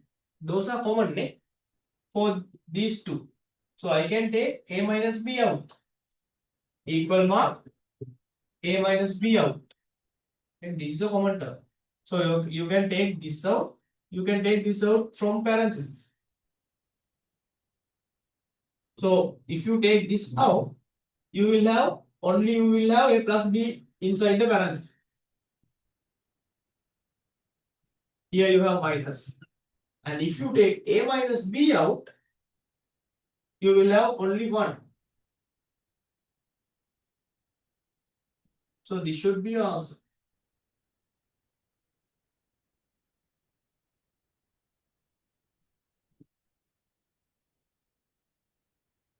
Right? Third one is very easy, right? Current they have they have given us the expanded the x to the power 2, 4x plus 3x.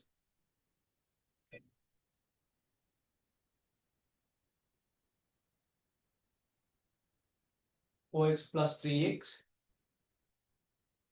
plus 12. So this has been given, you need to factorize this. So by looking at this term and this term, you can say the common term is x for both. Here you have x to the power 2. So you are taking 1x out. So remaining one is x. Positive. 4x, you are taking x out. The remaining term is 4. And again here you have positive 3x plus 12. Right? Only you can take out a number 3x plus 12. So I am taking 3 out. Right? So you will have x plus 4. Right? No need to look because here you have x plus 4, x plus 2. Right? So this is common. This is common. Take them out. X plus 4. And what are the remaining things? If you forget x plus 4, here you have x. If you forget x plus 4 here, you have 3. This should be your answer. Right? And the fourth one, it is something like previous.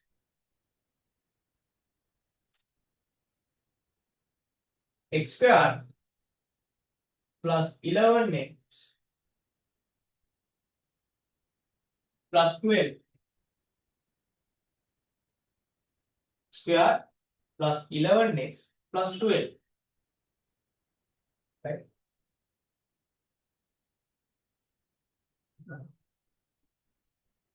Right? Like I explained earlier, in front of this x squared, I have number 1. Right? If you can remember. Right? Number 1. And I am going to multiply this number 1 and positive 12.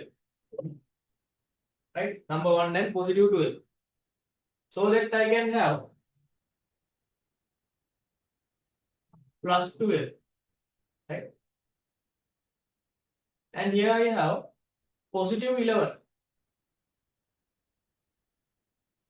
And I will take it to this side. Right? Positive 11. And I am going to choose two numbers which gives me, right? If I add those two numbers, I should have positive 11. If I multiply those two numbers, I should have positive 12. If I multiply those two numbers, I should have positive 12. If I add those two numbers, I should have positive 11. Right? Oh, sorry. This is 13, eh?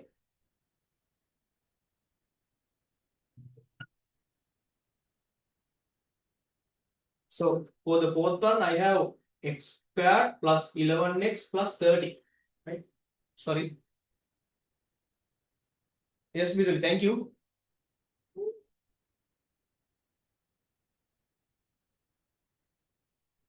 Right. So this one,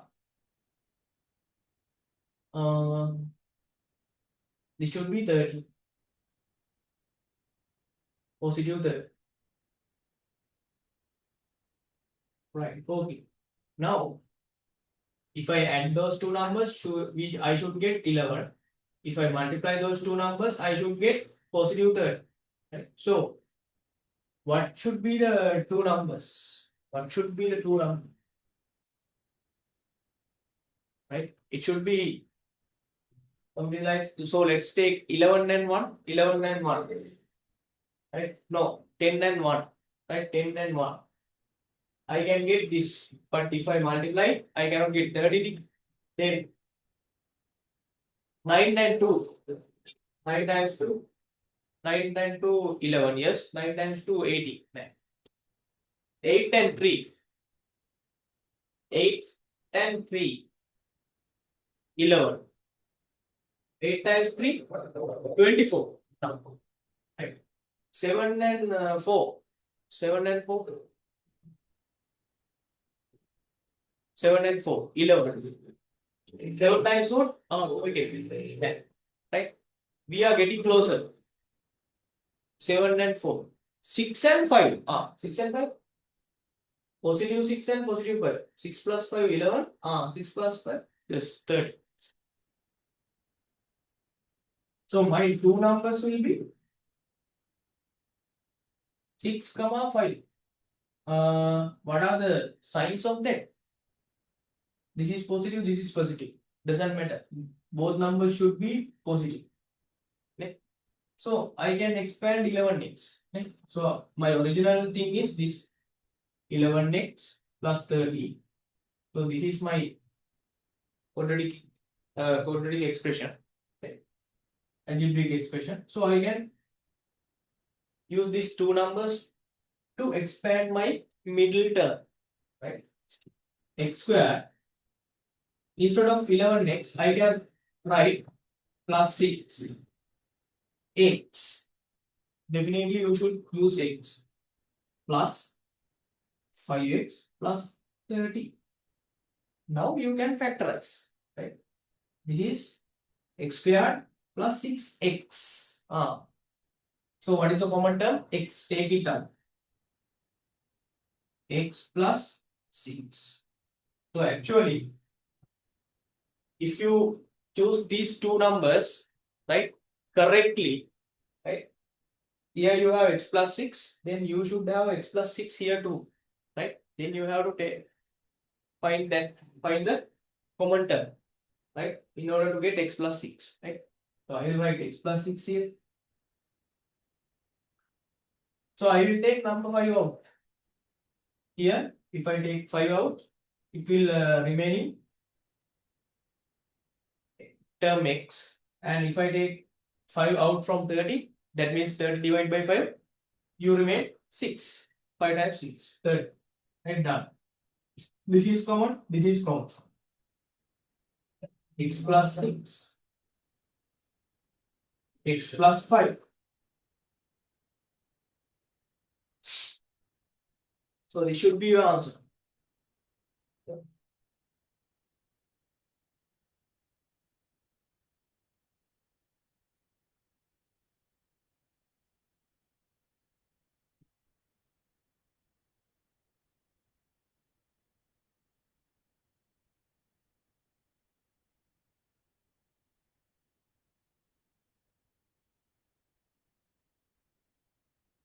Right.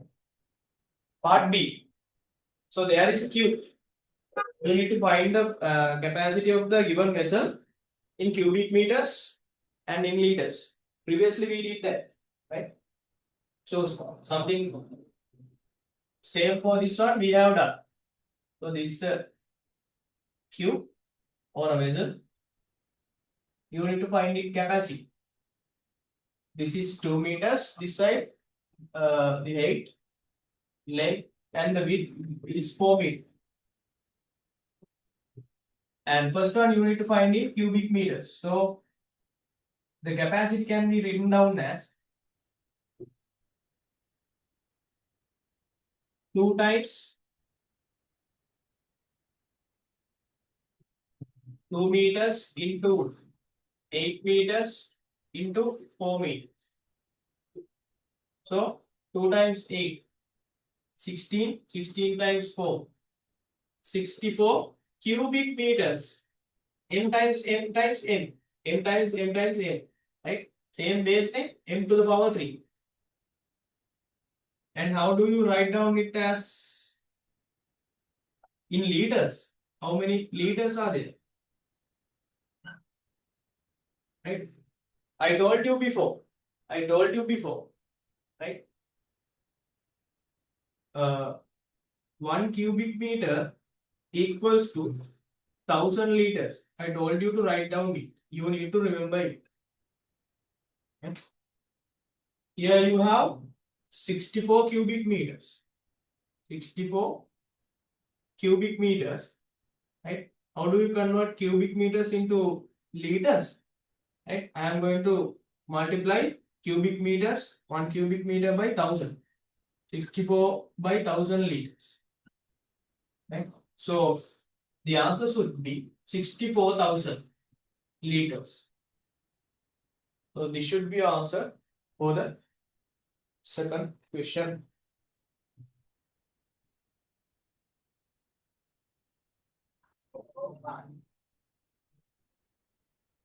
Right.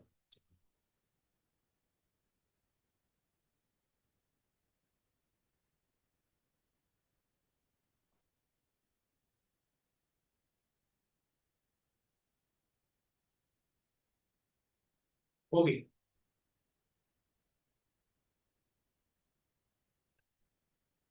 Let's move to the third question.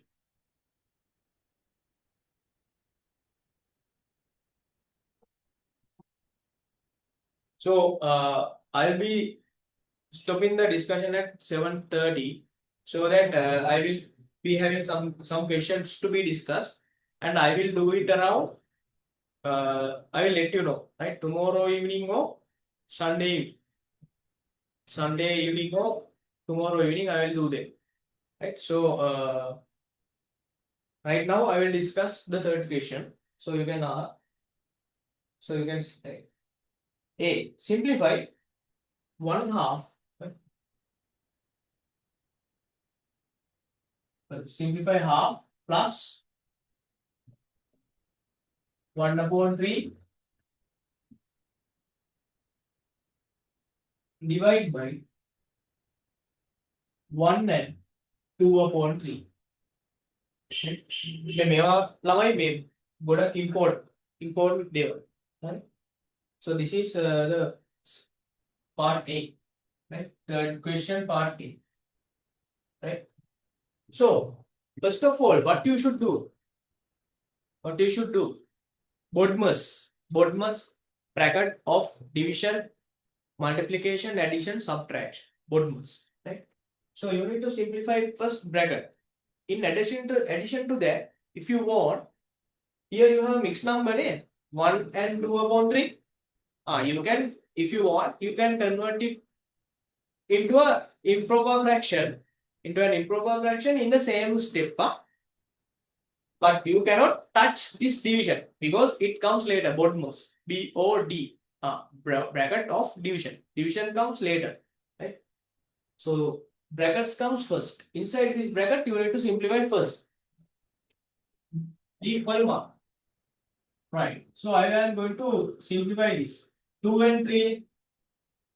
Right? 2 and 3. At different denominators, you need to make sure that they are in the same denominator. Right? So this is not a 3 is not a multiple of 2, or 2 is not a multiple of 3. So you can directly find the LCM by multiplying 2 and 3. 2 times 3. Right? Or definitely you should find LCM however, right? So now each and every question you cannot multiply the two denominators, right? You want to find LCM, you can use 2, 3, and you need to use prime factors. 2 times 1, right? 3 is here. Then you have to use again 3. Until you have 1, you need to divide. Here 2 and 3. Right? How do you find LCM?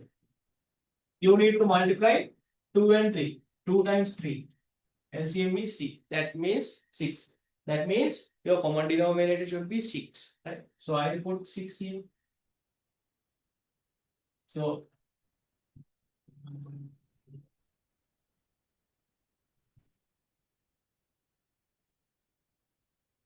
how many 2's are there for 6? 3.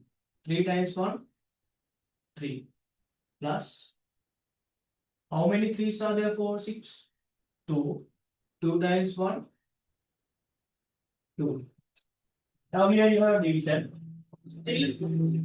Still I am not finished inside the bracket. So you have to keep division. In this system, if you want to convert, if you want, you can convert mixed number into an improper fraction. So my denominator is 3.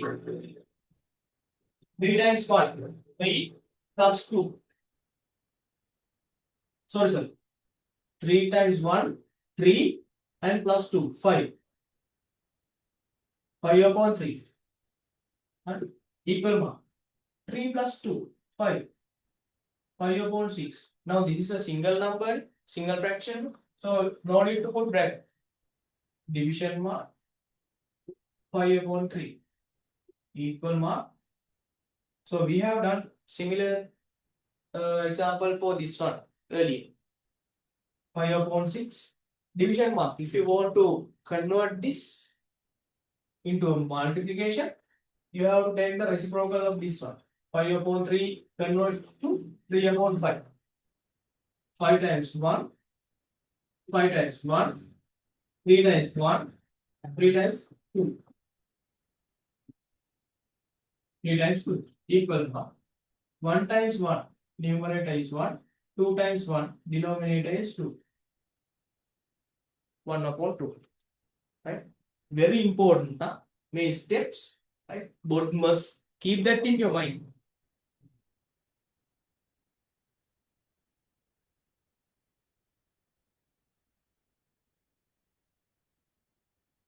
Right. Oh, yes. In the part B, right? Third question, part B, we have simultaneous equation. Right? I gave you something like in your homework essay. Only 2 people sent. Right?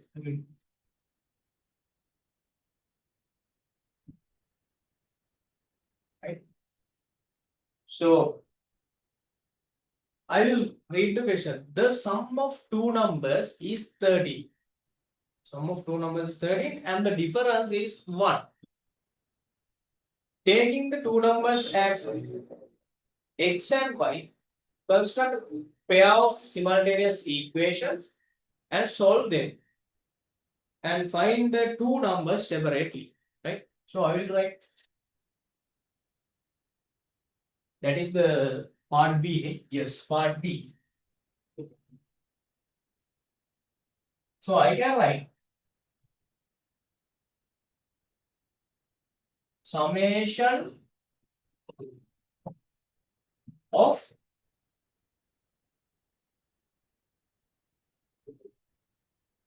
two numbers equals 30 and difference. My second equation should be difference equals 1. This is my first equation.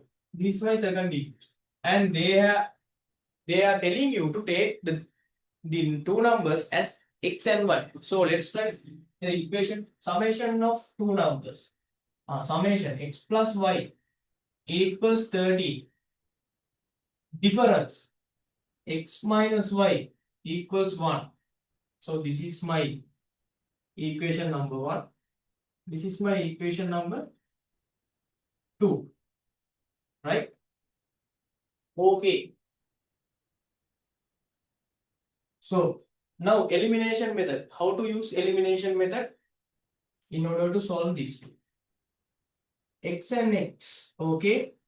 Positive and positive.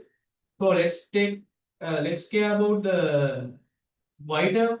Positive y, negative y. We have to just add these two numbers. Two equation. 1 plus 2. So we can eliminate y and y. X plus y. This one. Plus x minus y. In my right hand side. 13 plus 1. Very interesting. This is positive y. This is negative y. X plus x. 2x equals 13 plus 1. 14. If you want to find the value of x, you need to divide both sides by 2. Then you will have 2 times 1, 2 times 1, x equals 7, right? X equals 7. Now you know what to do. Now you know what to do. You are going to substitute x equal 1 in one of these two equations, right? Substitute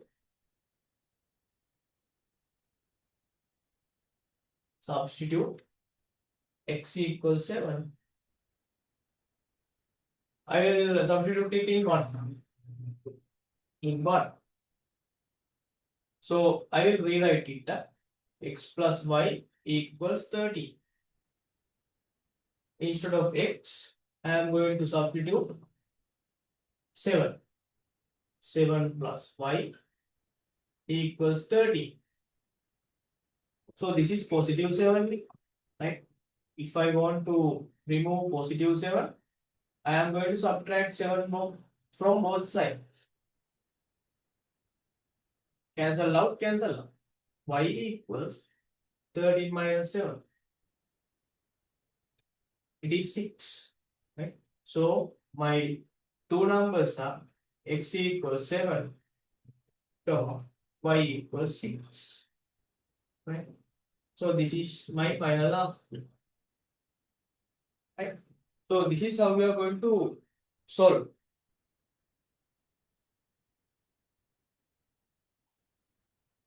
Right. So then part C. Part C. Very, very easy. Right. In part C, what you have to do is you have to convert 32 into a binary number. Binary number means the base is 2, right? Base is 2, right? So 32, the base is 10. You are going to convert this 32 into a binary number, right? So how you are going to convert this? So if you want to convert it into a binary number, you are going to divide by 2, right? This is the base 10 number, decimal number. You have to divide it by 2. 2 times 16. What is the remaining number? 0. 2 times 8. Remaining number 0. Then again 2 times 4. Remaining number 0. Again 2. 2 times 2. Remaining number 0. 2 times 1. Remainder 0. Right? Until you have here 1. Right? Until you get 1 at the end. Right? අවසානයේ ඔයාලට අංක 1 එනකම් you have to divide. Right? So now how do you write this as a binary number? So you have to start from here. From here to here you have to write. Right? On this way you have to write. So how do you write? 1. 1 at the first place. 0, 0, 0, 0. Right? 0, 0, 0, 0, 0. And at the end you have to put, this is in binary numbers. This is in 10 decimal numbers. Decimal numbers are base is 10. Binary numbers, the base is 2. You have to write 2.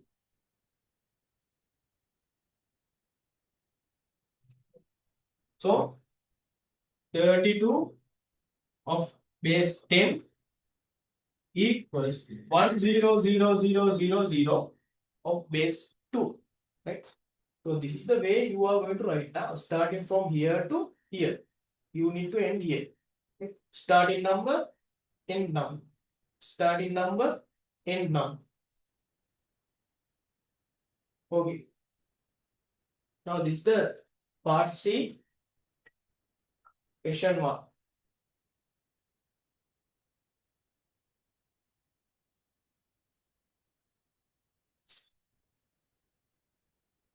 Right. Part C, question number 2.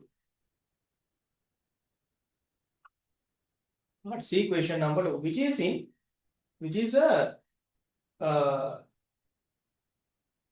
binary number. 1, 0, 1, 1, 1, 2. 1, 1, 1, 2. Right? So this is your binary number.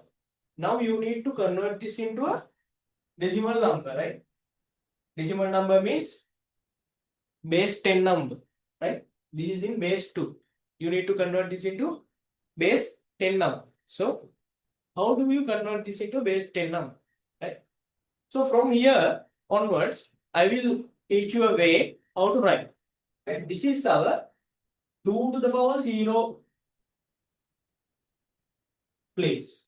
2 to the power 0 place, this one. And here, next one, 2 to the power 1. This one, 2 to the power 2. This one, 2 to the power 3. This one, 2 to the power 4. So, what you need to keep in your mind is the last place is beginning from 2 to the power 0. 2 to the power 0. Right? Then 2 to the power 1, 2 to the power 2, 2 to the power 3, 2 to the power 4. Like here, 2 to the power 0, 2 to the power 1, 2 to the power 2, 2 to the power 3, 2 to the power 4, 2 to the power 5. Here, 2 to the power 0, 2 to the power 1, 2 to the power 2, 2 to the power 3, 2 to 4, 2 to the power 4. Right? So that is how you are going to write. So if you want to convert that, you have to write it like write it like this, right? So I will write it from here. 1 times q to the power 4. 1 times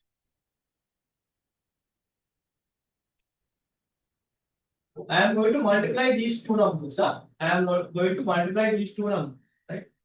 1 times 2 to the power 4, right? 0 times 2 to the power 3. 0 times 2 to the power 3. 1 times 2 to the power 2 plus 1 times 2 to the power 2 plus 1 times 2 to the power 1 plus 1 times 2 to the power 0. Right? So this is how we are going to convert it into a base 10 number or decimal number. Right? Okay. 1 times 2 to the power 4. 1 times 2 to the power 4 means how can you obtain the value of 2 to the power 4? 2 to the power 4. You need to multiply 2 4 times. Not 2 multiplied by 4, not 2 multiplied by 4, but here you expand 2 times 2 times 2 times 2.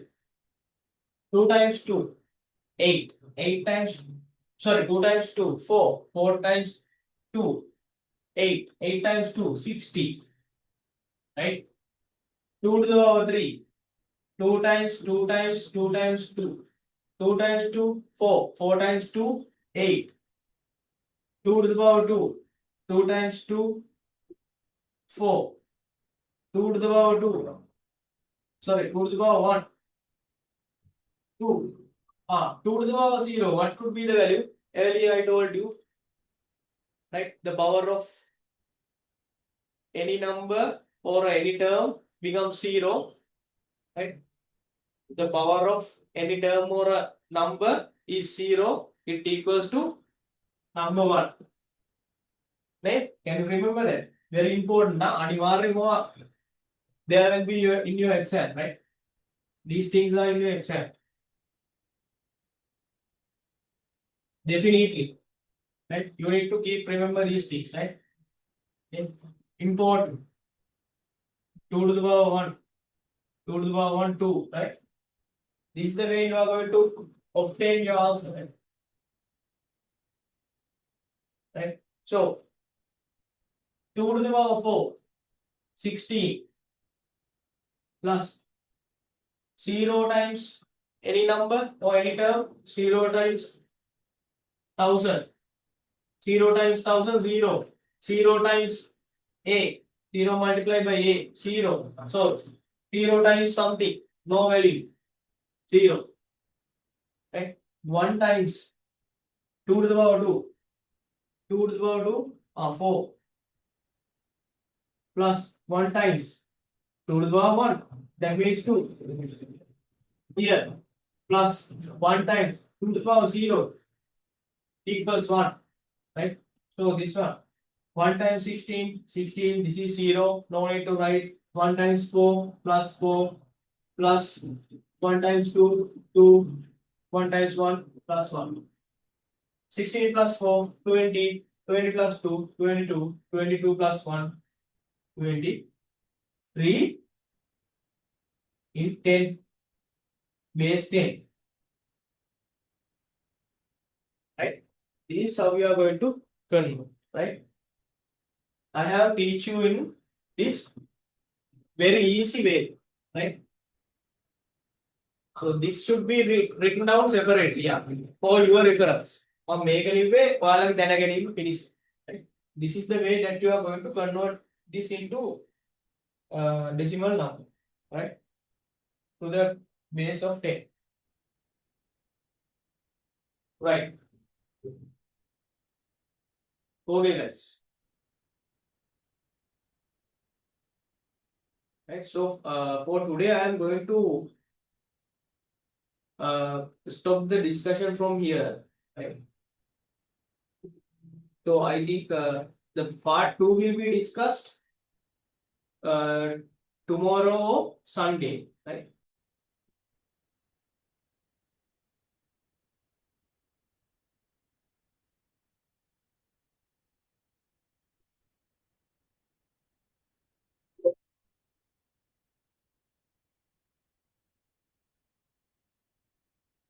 Right. Let's get back to the paper. So,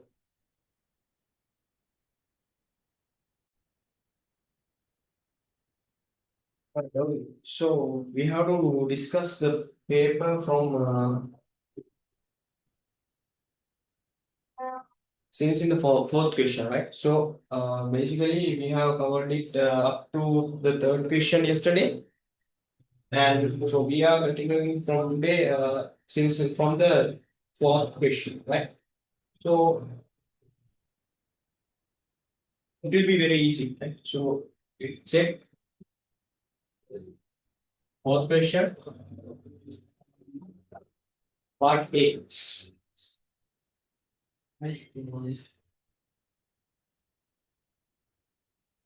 X to the power 5 times 3 by to the power minus 5 divide by x to the power minus 3 times 6 times y to the power minus 2. Right? So, when you are simplifying this, you have to use laws of indices as I explained yesterday. Right? What you have to do is here you have x terms, right? And here you have y terms, and here you have 3 and 6 as the numbers. So I will take uh, numbers at the front, right? Something like this. And here x 5 and x to the power minus 3. And here you have y to the power minus 5, y to the power minus 2. So this is for your reference that I have written down here. And actually, no need to write this, right? If you know the lower indices, you can simplify where it is, right? So I will do the simplification. So let's see how to do the simplification. 3 times 1, 3 times 2. Then you are having 1 upon 2, right? And here you have x5 in the numerator, denominator x minus 3. So you can write it like using the indices of law, right? So you have something like this: a to the power m, a to the power n. Yesterday I explained it can be written as n minus n, right? When you have division, right? And here what you can write is x to the power 5 minus, right? And here already you have minus 3. So you can write it like this. And here you have y multiply by y to the power minus 5. And here already you have minus sign, but you have to subtract the below power like this. And then 1 upon 2, you can simplify. Minus time minus plus 5 plus 3. Y, here you have minus 5 already. Minus 9 minus plus 2. Okay. Equal mark 1 upon 2. X to the power 8. Right? Here minus 5 plus 2 minus 3. Y to the power minus 3. So you can keep your answer like x to the power 8, y to the power minus 3 divided by 2. Okay. So this is your answer for the fourth part, for part A. Right? Then you have to find the value of this one. It is the second one of the fourth question. Right?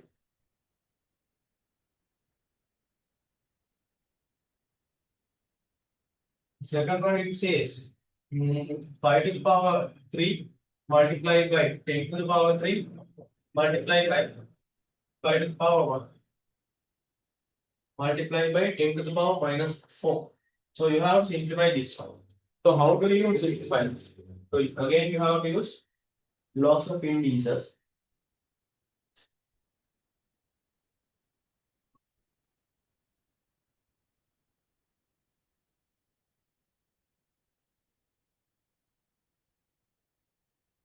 Right?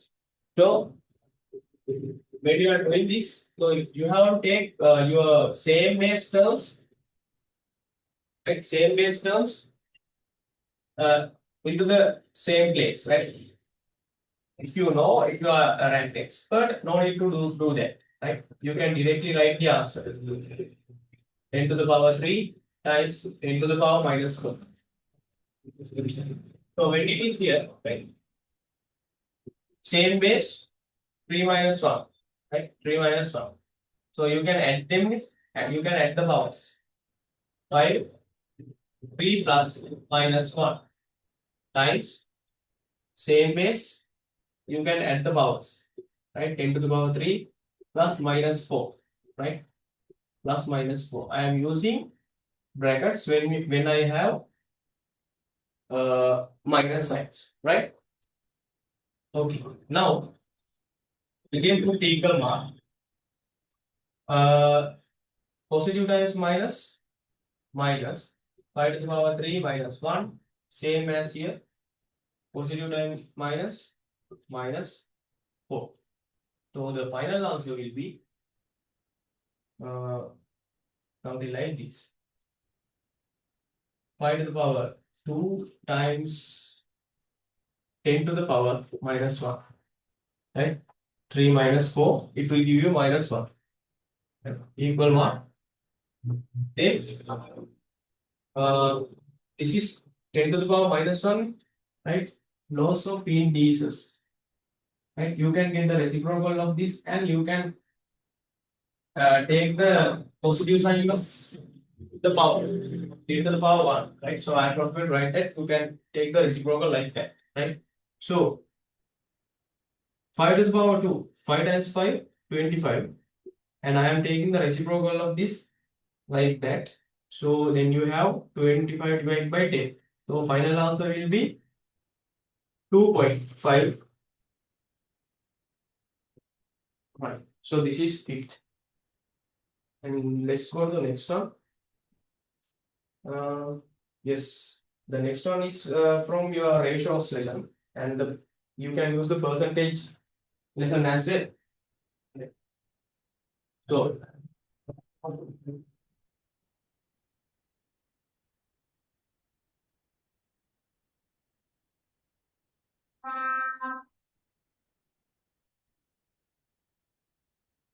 okay, let's read the question first.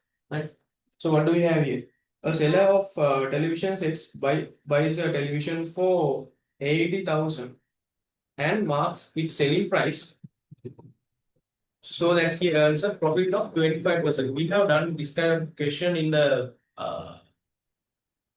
MCQ, sorry, short questions, right? So then what do we have here? 25% profit, right? So when selling the television, if the payment is done, our payment is done out, right? A discount of 10% is offered to the customer. That the person who buys the television, right? So so the seller is giving a 10% discount to the customer, right? Find the price of the television when the discount is given, right? So we have to sketch this one first, right? So a seller of television sets buys a television for 80,000 rupees, right? So I will write the buying price of the television. Buying price 80,000 rupees, right? So selling price will be so that we earn a profit of 25%. Okay. Right? So we have to determine the selling price as well. Right? Selling price as well.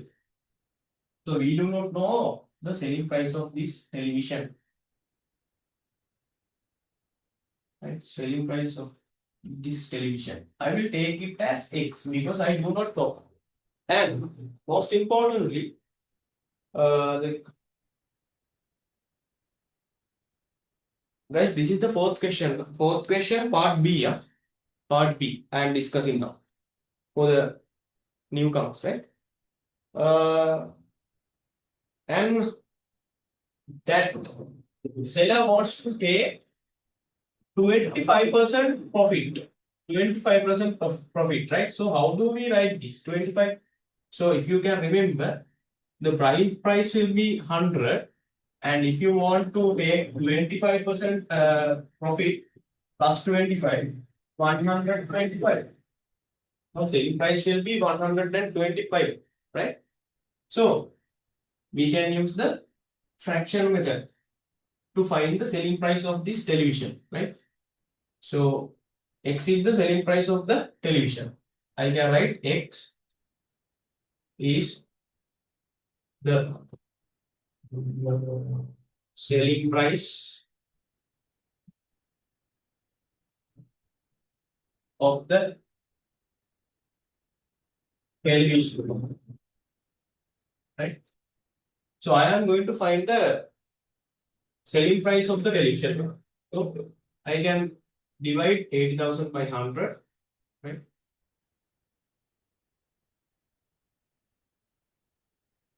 Equals X divided by 125. Right? Okay. So you need to find X net, right? X divided by 125. So take this to your side, or to your upper side, so that you can multiply both sides by 125. So I told you yesterday, you can directly take your denominator into the numerator of the opposite side, right? If you want to isolate X. Yesterday I told you, right? X equals, then you are having 125, 80,000 divided by 100 multiplied by 125. So 0 to 0, 0 to 0, right? 800 multiplied by 125. So you know how to multiply it. I am not going to do that. 0, 0, 8 times 5, 40, again 0, remainder 4, 8 times 2, 16, 18.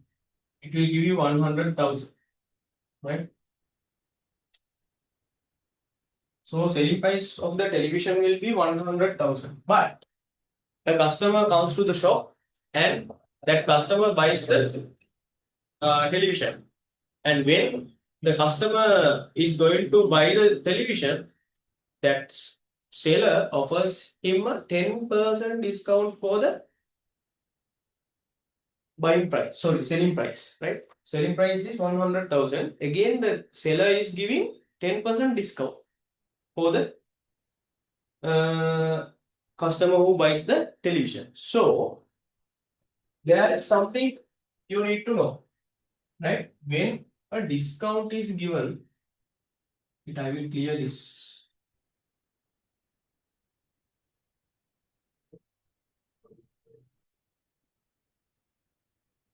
So, how much of discount?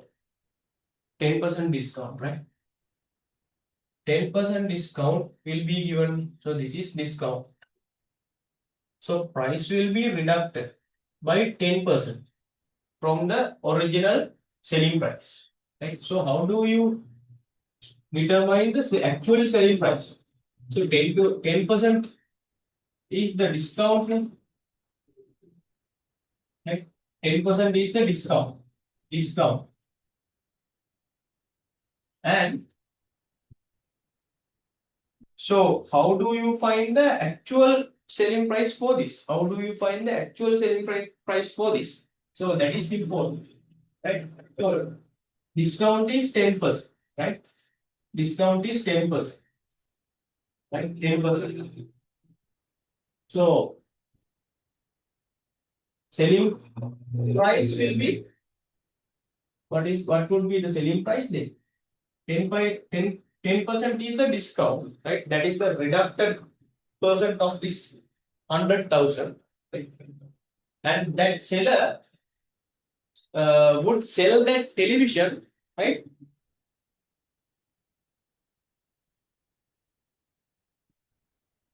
Into 90%, right? From this amount, that seller, that seller will sell this television, right?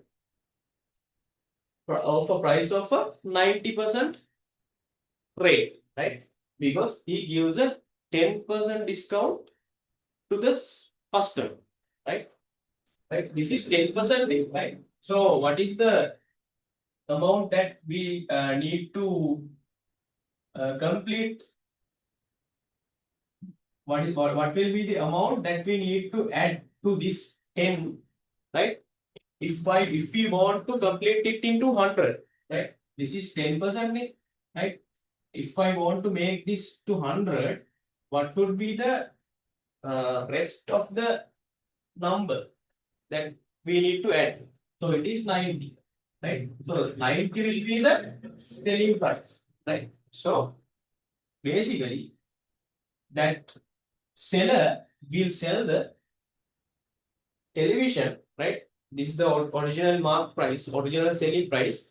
That seller will give 8% discount for this uh, this this price, right? So we are not going to find the discount rate, right? We are going to find actual selling price of that television, right? So discount is 10%. Actual selling price will be, you have to get the subtraction from 100, 100 minus 10, it will be 90, 90%. So then we are going to find the selling price after the discount, right? So this will be the final answer, right? So I can write selling price of the television after giving the 10% discount. I am not going to find the 10% discount. I am going to find the selling price. Right? I am going to find the selling price after giving the 10% discount. Right? So this is the mark price or the original selling price of the television. It should be multiplied by 90%. Right? 90% means 90 upon 100. So very easy. Right? 90 upon 100. So this is, so 90% can be written down like 90 divided by 100. So you know that then. Okay. So let's simplify. 0 to 0, 0 to 0. Right? 9 times 10,000. So the final answer will be 10,000 times 9, 90,000. Right? 90,000 rupees. Right? So the television will be sold out for 90,000 rupees at last. Right? So, okay. So let's move to the fifth question. No, I will do that question at last. So let's move to the sixth question first. Right? Let's move to the sixth question. Right? It says the length of a side of the given square is 14 centimeters. Right? So there is a square. I will clear the board. Right? මේ ගණන් අනිවාර්යයෙන් එනවා මේ විභාගෙට. හරි. අනිවාර්යෙන් එනවා. Right? I will upload the part 1 and part 2 to the groups, so you can refer. Right? So we have something like this. This is a square, right? And inside that we have this kind of a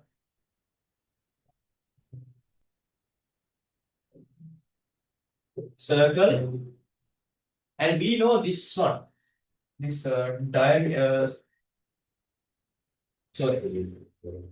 right side of a square is 14 centimeters. Right. So let's get back to the questions. The length of a side of a given square is 14 centimeters. And what is the radius of the circle? This is the length of the side of the square. And it is equal to the diameter of the circle, right? So diameter is called D. 14 centimeters, right? In the question number 1, it asks what is the radius of the circle? So it can be written down as R equals 14 divided by 2 centimeters. So radius is 7 centimeters of the circle, right? So second one. Find the circumference of the circle and you have to use 5 equals 22 upon 7. So how do we find the circumference of the circle? C equals 25R, right? So you can use this 25R if you know the radius, right? Or you can use C equals 5D if you know the diameter. So both of these can be used here. Right? I will use C equals 25R, right? 25R, right? Equal 1. 2 times 5 equals 22 upon 7 times R. R means 7 centimeters, right? So 7 times 1, 7 times 1. 2 times 22, 44 centimeters is the circumference of the circle, right? So very easy. Okay. Then part B. Yeah, I will move to the part B. Right? So it is something like this. I will draw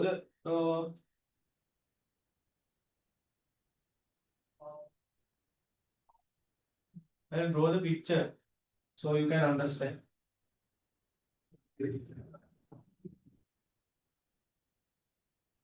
So this is x and this is 20 degrees.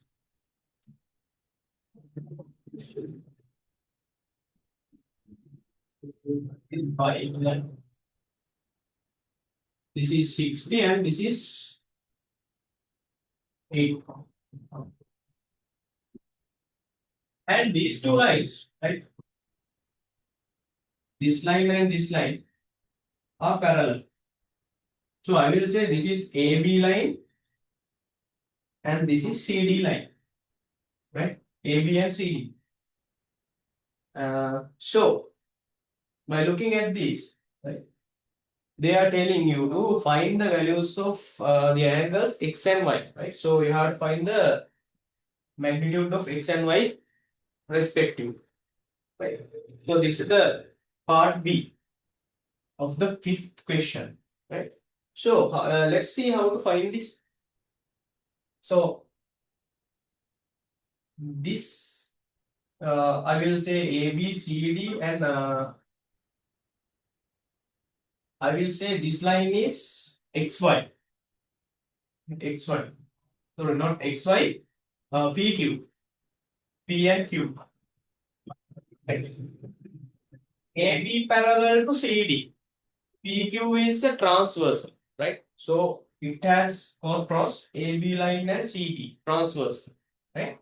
Then you can find alternate angles, corresponding angles, and aligned angles, right? In aligned angles, the total of the aligned angles will be equal to 180, right? If you find like alternate angles, so Z shape of angle, right? The corners will be equal, right? Then when you find corresponding angles, which are in the shape of F, right? Which are in the shape of F, those are equal together. Right, let's use those theories to find. Or you can find the vertical opposite angles as well. Vertically opposite angle. Right. Oh, let's get back to the list. Uh, right. So when it comes to here, right, this angle, right? This angle is 80. Yeah. This angle is 80. What is the corresponding angle for this side? It is this. Right. So this angle is 80 degrees, and also this angle should be 80 degrees because AB parallel to CD, and the other reason is these are corresponding angles, right? Corresponding angles. So we can use that property to solve the question, right? So okay, I will write it here.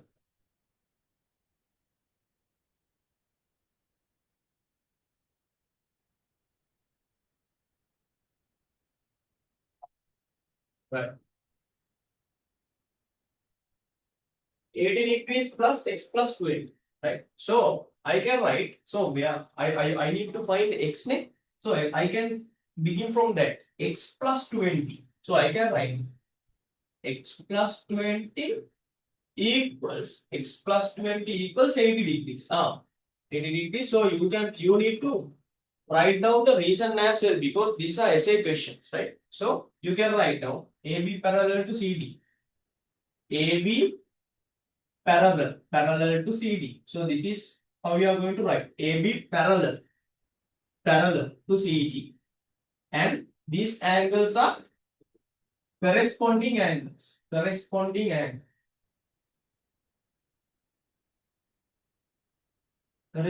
angles. Right. So most importantly, now we can find our x. Right. X equals 80 minus 20. Right. X equals 60 degrees. When you are writing right, degrees, so you need to find you need to write down the final answer like 60 degrees, right? මේ තැන් වල දැම්මේ නැතත් කමක් නැහැ. So at the final answer you need to put the right that notation, right? That symbol. Okay. So we have found this. We have found this. X equals 60. You should mark ඒක mark කරගන්න එක better. Right? X equals 60 නේ. So you know now this angle is 60 degrees. Right? So you need to find y. So this is something like this. X plus 20 which is 80. 60 plus 20 means 80. And here you have y. So this is where you can use vertical opposite angles, right? So y equals 80 because vertically opposite angles, right? When you are writing angles, right? Some of you may know angles, right? You can denote it like this, right? Angles, right? In this way. So you can use this notation, right? Okay.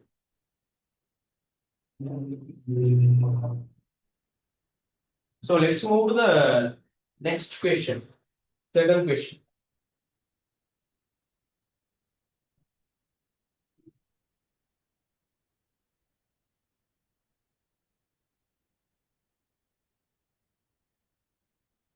So I will draw it quickly.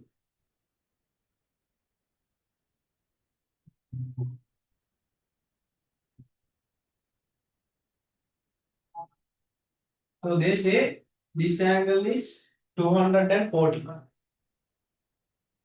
240 degrees. Yes. And this angle is 2x naught and this angle is 2x naught. Right? And these two lines are parallel.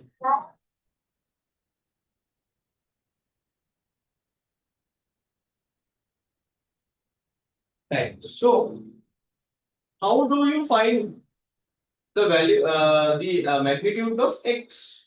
So that is the challenge. Right? So by looking at this, so this angle is 240, right? So I can draw another extra line here, right? Draw another extra line here, something like this. So I will write, right? This is the center point, right? So for these two lines, right? I will draw a parallel line for these two lines because already these two lines are parallel together, right? I will draw a parallel line to these two lines which goes through this point, then it is also parallel. So however I want to find the magnitude of the x min, right? I want to find the value of x. However, right? Now if you forget the upper side, this is 2x and this line is parallel to this line, two parallel lines, and here you have a transversal, right? Now I forget this part. Now this is parallel to this line, right? These two lines are parallel and we have taken a transversal, right? So if this one is 2x, right? If this angle is 2x, definitely you can say this angle will be 2x too. Make up 2x. Yeah. Right?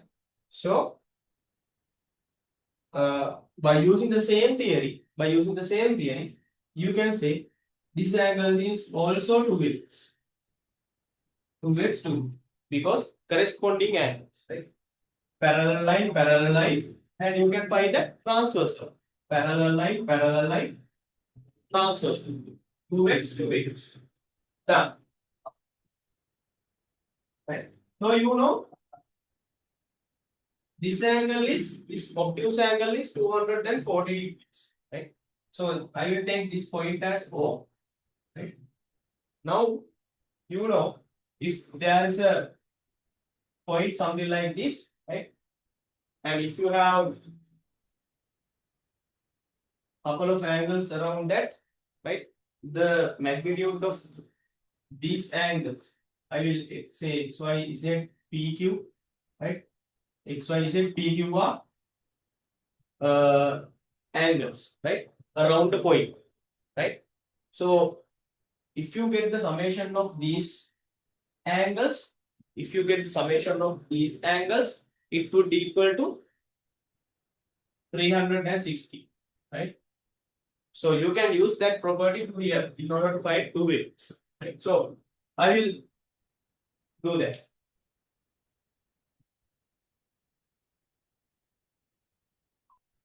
The summation of the angle around the point will be equal to 360.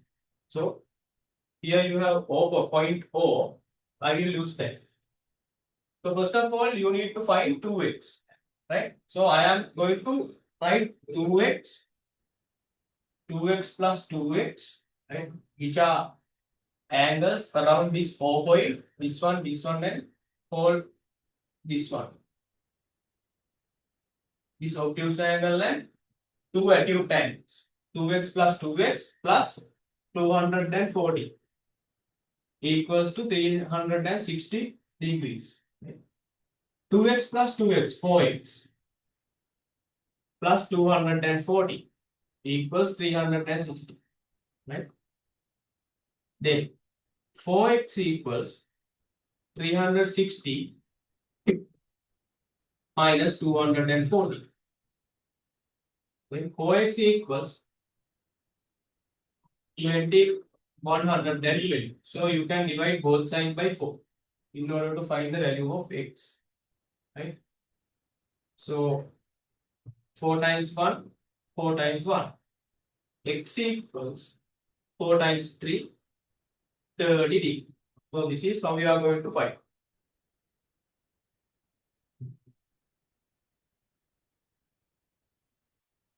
Alright. So that one is very easy. These things definitely will come to your exam. Right?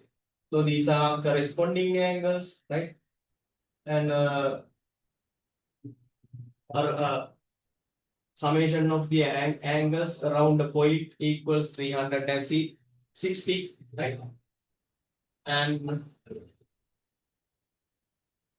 so you have to use those things: alternate angles, corresponding angles, and allied angles, so and so on, so forth, right? So part C, I will move to the part C.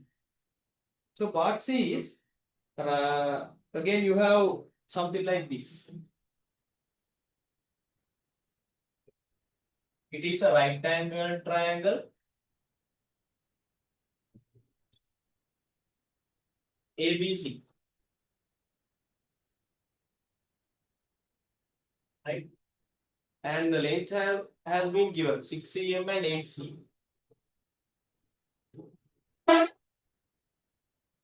Right? So AC is our hypotenuse. I will take it as X. So we have to find it next. Right? Okay. So in the first question, they are asking write the Pythagorean relation for the triangle ABC. Very easy. So if you the only thing that you need to do is identify the hypotenuse, which is the longest side of the right angle triangle. Longest side, right? Or else, right? You can identify it. It is the side in front of the right angle, right? So this is my right angle, and if you draw an arrow, then you can find the hypotenuse. You know it, hypotenuse, right? Hypotenuse. Okay, this one, hypotenuse. Right. So I am going to apply.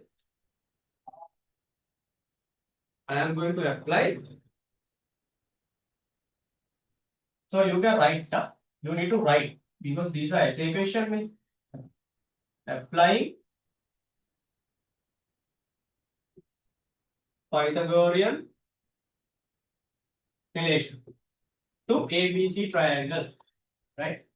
ABC, no need to write triangle. Just put the triangle symbol. ABC triangle. Done. Right. Okay, so I am going to apply the Pythagorean relation for this. So I am going to find x net, hypotenuse net. So I need to take the square of that and I will put t equal 1. Always you need to take hypotenuse square. Square of the hypotenuse here. Length of the square, sorry, length of the hypotenuse to the power 2. Length of the hypotenuse to the power 2. Then you need to take 6 to the power 2, 8 to the power 2, right?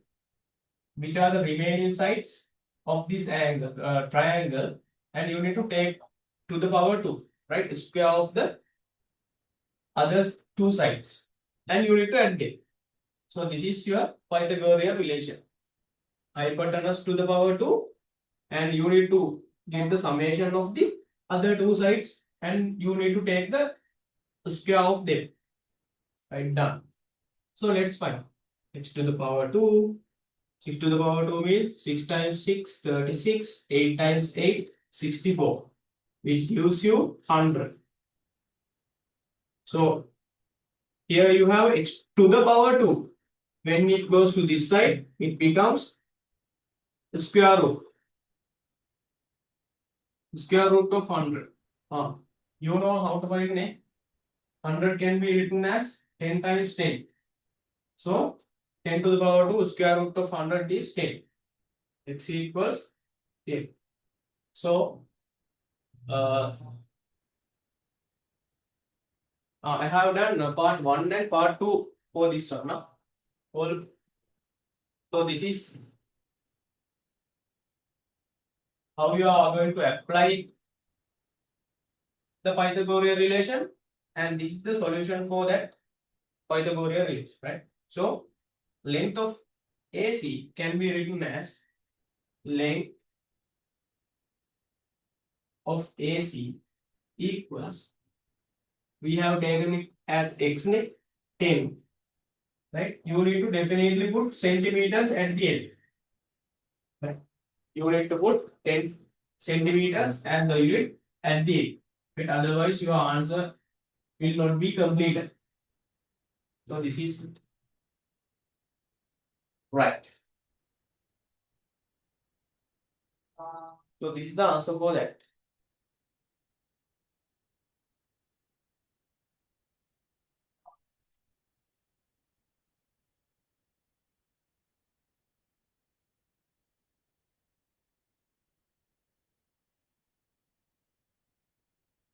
Right, okay.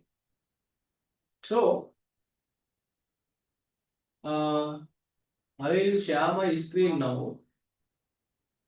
Right.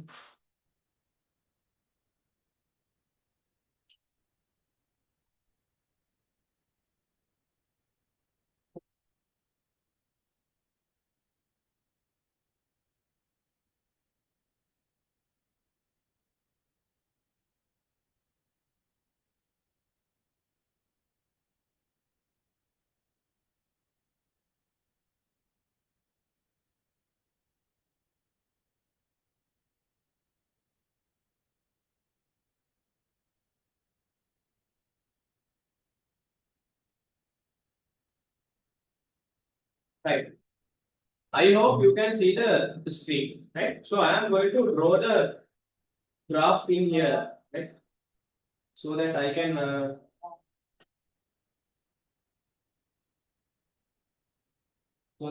teach you by using this one.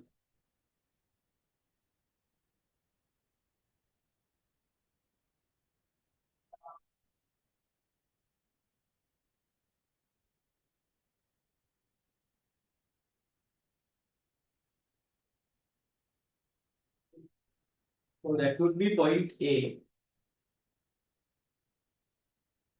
right? And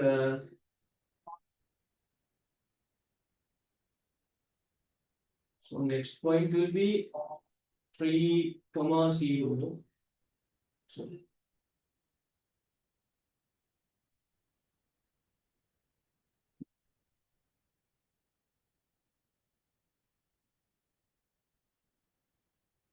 3210.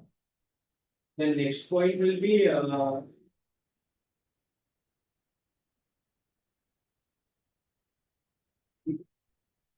comma C. So X value is 6, Y value is 3. Something like this. Right? So, and I'll draw a line.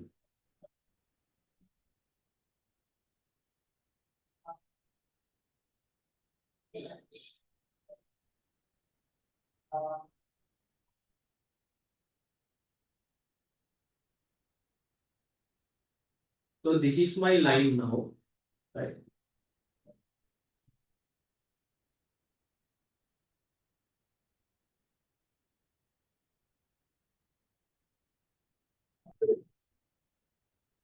Right.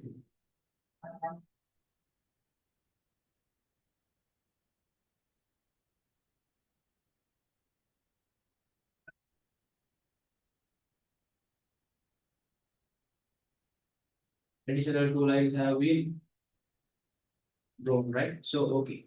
So this is my graph, right? And they are asking you to, right? As the first question, right? So this is the seventh question, right? This is the seventh question in your paper, right? They are asking, right? Answer the questions using the straight line AB, right? So this is our line AB. So I can take something like here, right? AB. Okay, this is our straight line AB, and you have to write the intercept. So what is called intercept? Intercept is, right? Intercept is where it meets the, right? Intercept is intercept. Intercept is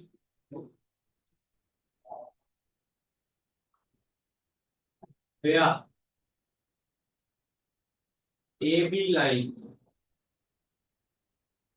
AB line meets the y-axis. Y-axis, right? So this is our intercept, right? So I will take this. So where we have our intercept, right? Where it moves. So I will remove this. Okay. So you know intercept now. So where it crosses, where my AB line crosses y-axis. So what is my y-axis? This is my y-axis. This is my x-axis, right? This is y-axis. This is x-axis. This is my AB line, right? AB line crosses my y-axis here at the point at this point. So what is the coordinate of that point? -3. So answer for the first one will be -3, right? Answer for the first one will be -3, right? Intercept is -3. Or you can write, right? So in the graph lesson, we say, right, this is y equals mx plus c, right? Right? The pattern, right, of this AB line, right, is called y equals mx plus c, right? Function of this AB line is called y equals mx plus c, right? This c, right, this c represent the intercept. So you can write down the intercept. When you are writing the intercept, you can write c equals -3. So C represent intercept, right? Keep that in your mind. C represent intercept, right? So you can take a note if you want, right? I am not going to tell you, right? Then this M represent the gradient. M represent the gradient. So in the second one, they are asking from you find the gradient, right? So I will use it as m, the gradient. So how do we find the gradient? Right. Okay, let's take this point C. Right. Let's take this point C. And what are the coordinates of point C? Right. So you can write down the coordinate, right, as an ordered pair, like x coordinate first, y coordinate second. Right. So what is the coordinate of C? X coordinate of C. What is the x coordinate of C? So from here to here you have to go, right? And if you go from upper side to the below, right? From here to here, here you have the x coordinate, which is 6, comma. And how do you determine the y coordinate? So from here to here, you can use your ruler if you want. Right? Directly you can find y coordinate is 6. 3, 6 comma 3 is my coordinate of C, right? So this is my ordered pair. So likewise, you can find the coordinate of B if you want. Likewise, you can find the coordinate of B, right? So what are the coordinate of B? So in this ordered pair, x comma y, what is the x? What is the x number? X coordinate. X coordinate is here 3. Y coordinate is 0 because this B point B is on the x-axis, right? On the x-axis. So you can write 3 comma 0 and 6 comma 3, right? So this is C. So then when you are finding the gradient, right, m, you can find directly like this, right? M equals, right? You know how to find the gradient, right? By using two coordinates. This is the first coordinate and this is the second coordinate. So this is something like xy and this is also x and y, right? X and y, x and y. So you have to take the subtraction of the y coordinate into the numerator here, right? When you are finding gradient. Now look at this stuff. So I will take y coordinate from C. Right? Y coordinate from C. What is the y coordinate of point C? 3. 3 minus 3 minus. What is the y coordinate of B? What is the y coordinate of B? Which is C. 3 minus C. Same way you have to follow when filling the denominator. Right? Okay. What is the x coordinate of C? 6. X coordinate of point C is 6. Minus. What is the x coordinate of point B? What is the x coordinate of point B? 3. It is 3. So you can simplify this. 3 minus 0, which will give you 3. Divide by 6 minus 3, which will give you again 3. 3 divided by 3 equals 1. So this is your gradient, which is the answer for your second part. Right? I will remove that from here. Intercept is C equals minus 3, right? And the gradient is m equals 1, right? Okay. Let's go to the third question. Using the above values, write the equation for the straight line AB.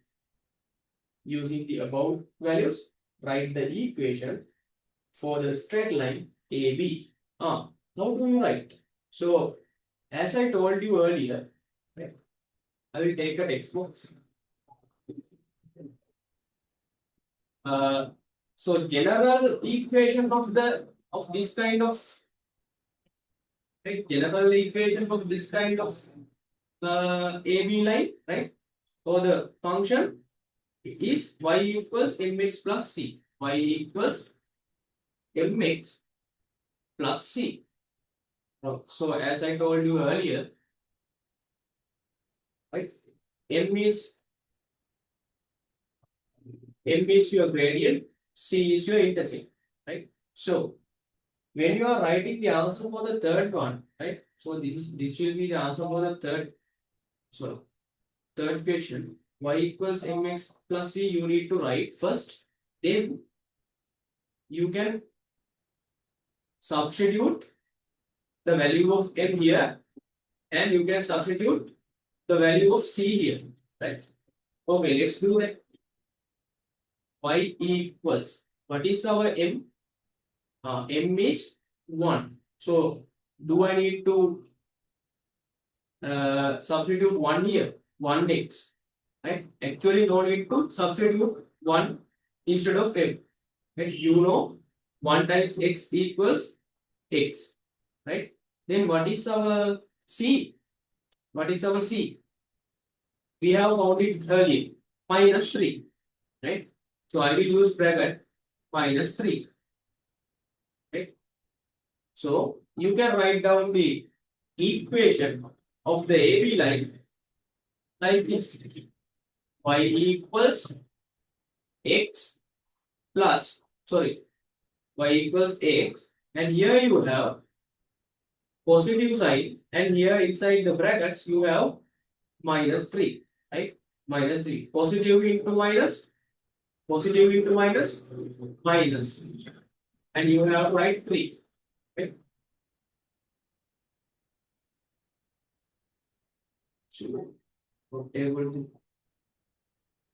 So final answer you can write, right? Y equals x minus 3. When you simplify your answer, right? Positive times minus, it will give you minus. Then you can write the equation of the straight line AB. So the final answer should be this for the third one, y equals x minus 3, right? Okay. Actually, I will do this in the class, right? So I will complete this graph lesson. So it is very important lesson, right? Okay. So this part is over, right? So up to third question, this is done. Right? Very clearly.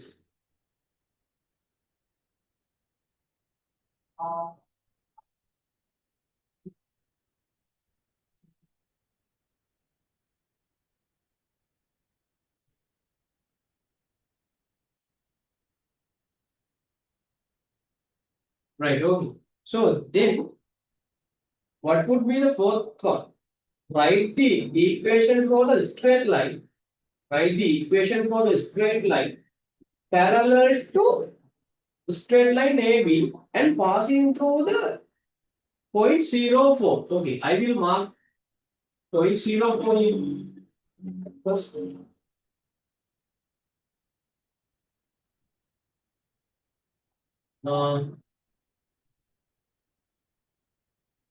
0, 4, right?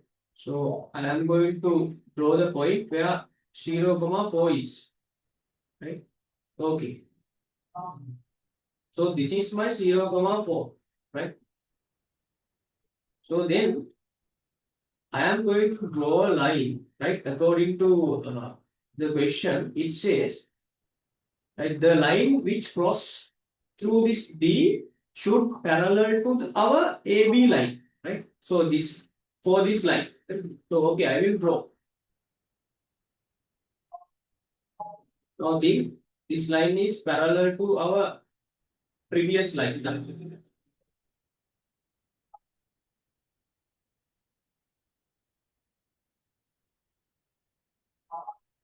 Sorry. Right. So now this line is parallel to our previous line, this one, AB. Okay, now most importantly, but I am going to do it.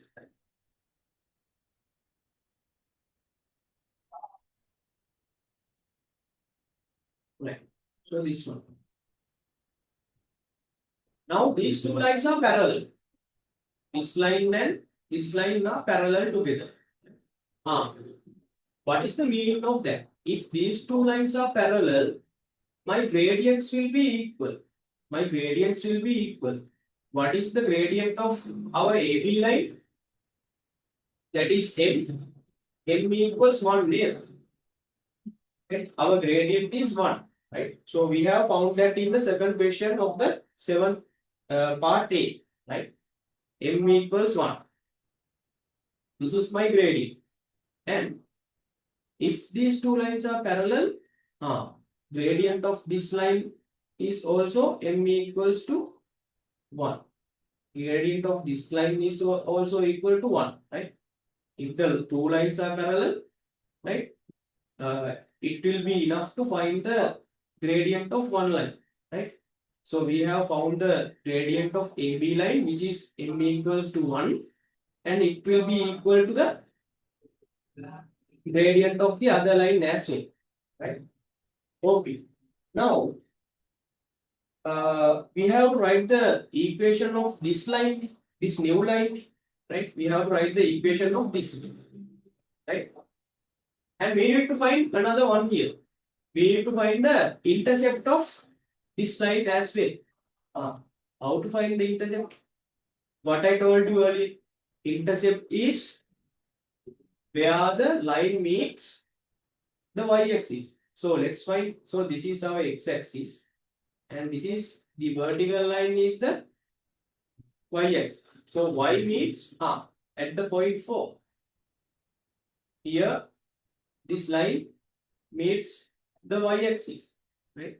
So we know m equals 1, right? So gradient is 1 of that line, new line, and intercept, which is c, equals positive 4, right? Positive 4, right? Like previous, our general equation of the function is, or the line is y equals, you need to remember this, make y equals mx plus c. So you need to substitute the values. Y equals, instead of m, you are going to substitute 1. Actually, no need to substitute 1 here, because 1 times x gives you x. Plus, instead of c, you are going to substitute positive 4. That is 4. So, this should be the y equals x plus 4 should be the function of this line, right? Or the equation of this line. This is y equals x plus 4, right? Okay. So, that is how we are going to do the fourth one of part A, right? Okay.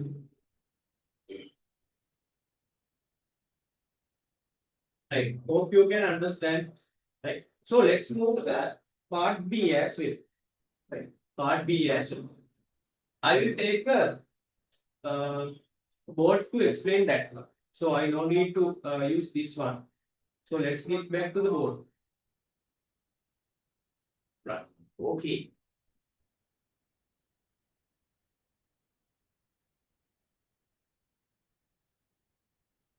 Right. Only 2 points of a graph. Right. Only 2 points of a graph is needed to do.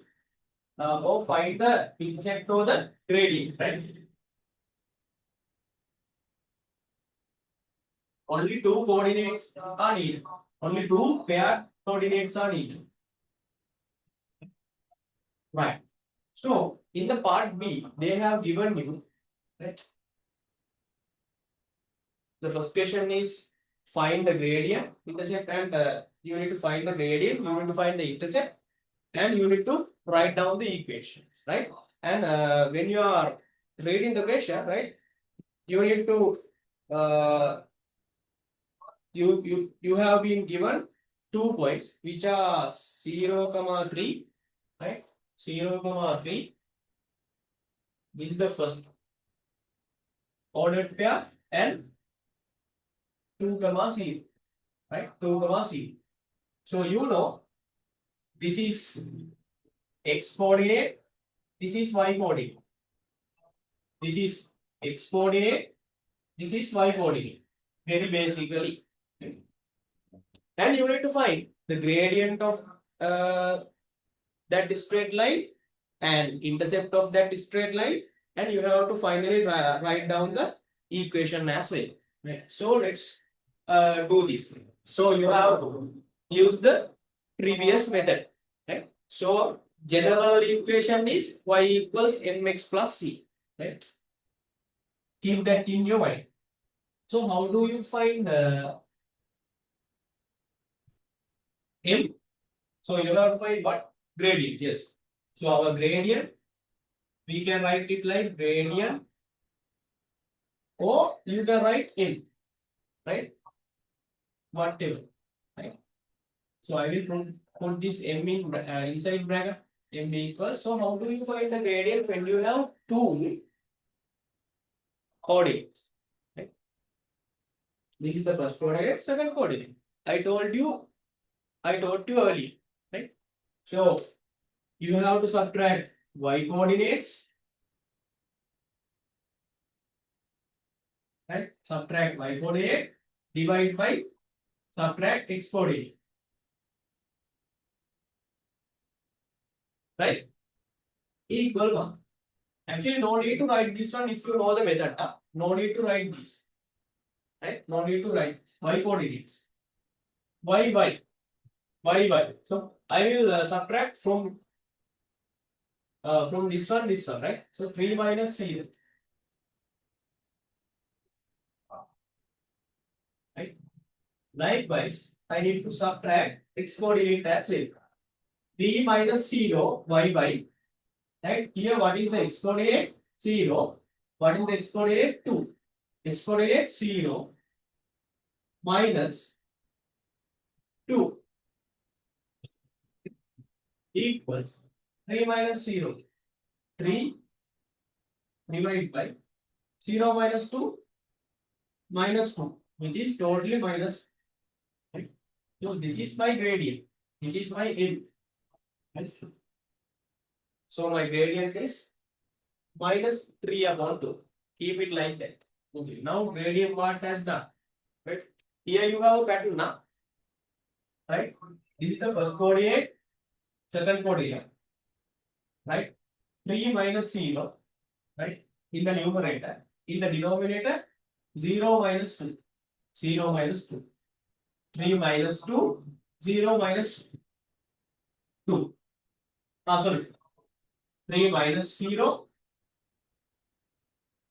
0 minus 2. Right? Y coordinates you need to subtract. These two. 3 minus 0. 0 minus 2. Right? There is a pattern. Y divided by x. Then you find gradient. Done. Right? So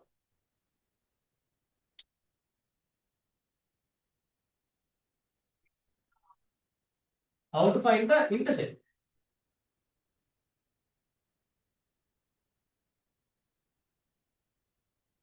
Which is our C. Right? How to find the intercept? So this is where we have the y coordinate. Right? Y coordinate cannot be 0. Right?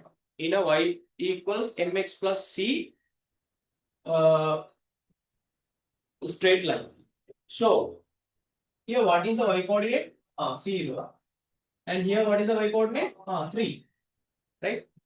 This is the straight line where it meets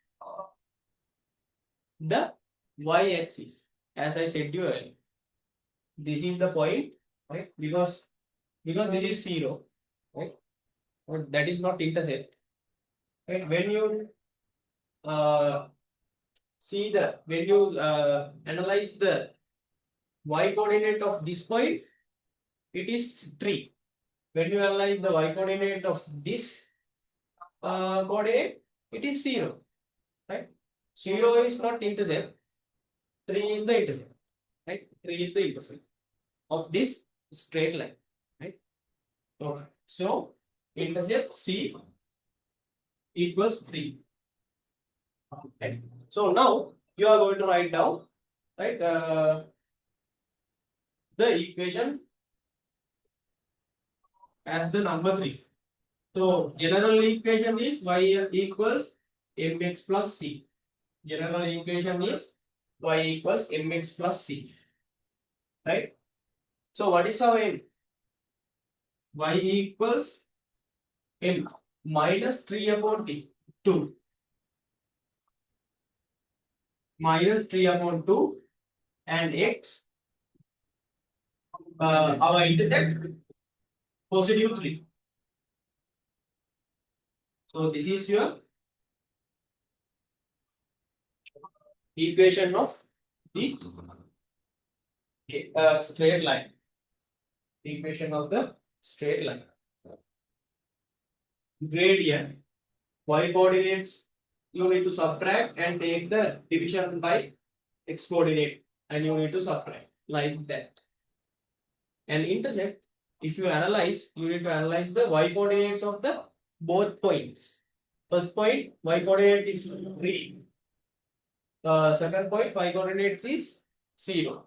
So this is the point where this AB straight line cross the y-axis, right? Because it has a value. It is not equal to 0. This is not the intercept, but this coordinate is the intercept. Y coordinate is the intercept.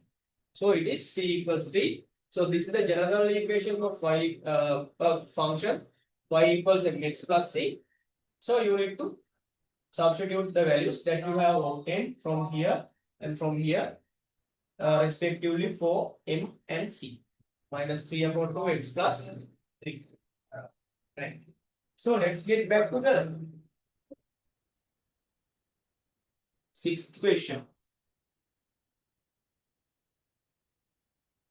I am going to share the screen again. Right.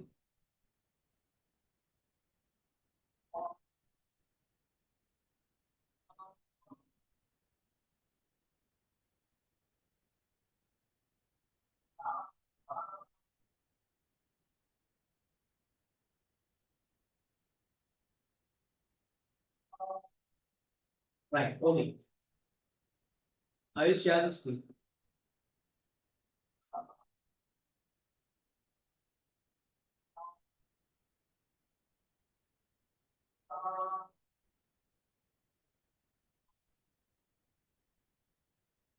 Right. Hope you can see.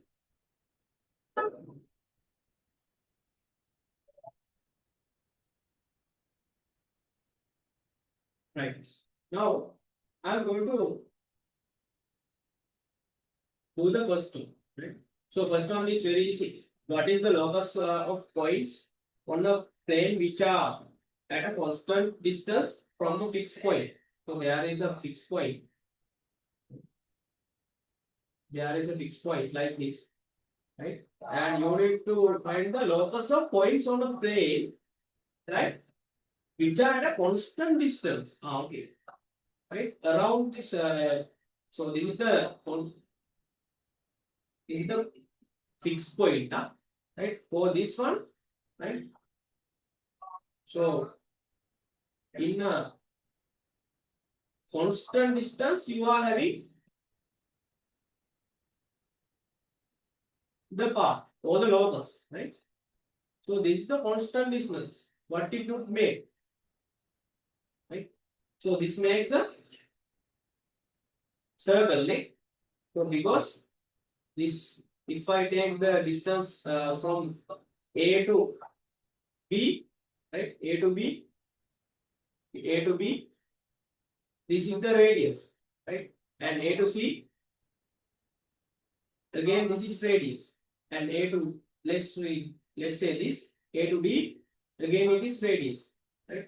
And let's take A to E, again it is radius. Right? constant distance from this fixed point. So the locus is equal to a circle, right?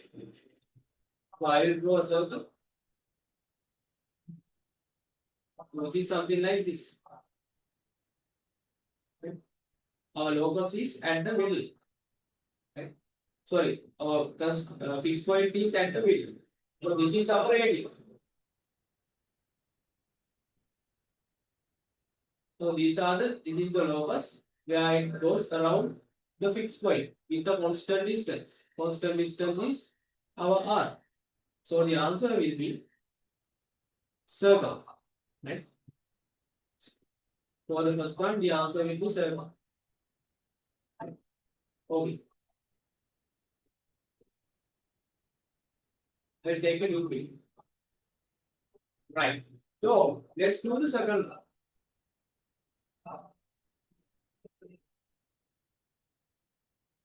Do the following construction using only a centimeter, millimeter, straight edge and a pair of compasses. Right? You have to use pair of compass and show all the construction lines clearly. Right? Construct a straight line segment BC of length 8.5 centimeters. Okay. So I will take my ruler. All right. Straight edge.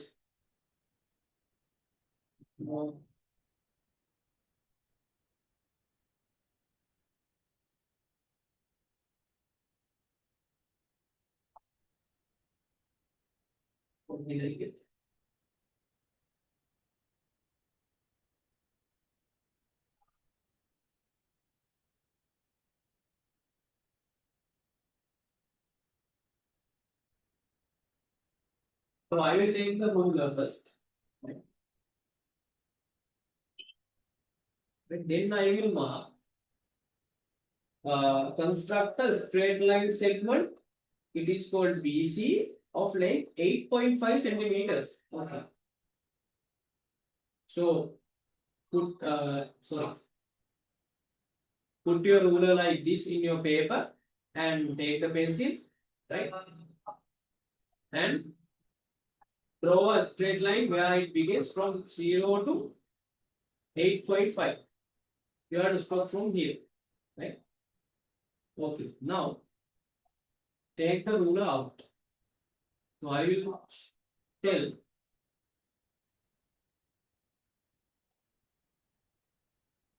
this is my point A and this is my point B. Sorry, not AB but BC. Yeah. This is B and this is C. Right? And the length of this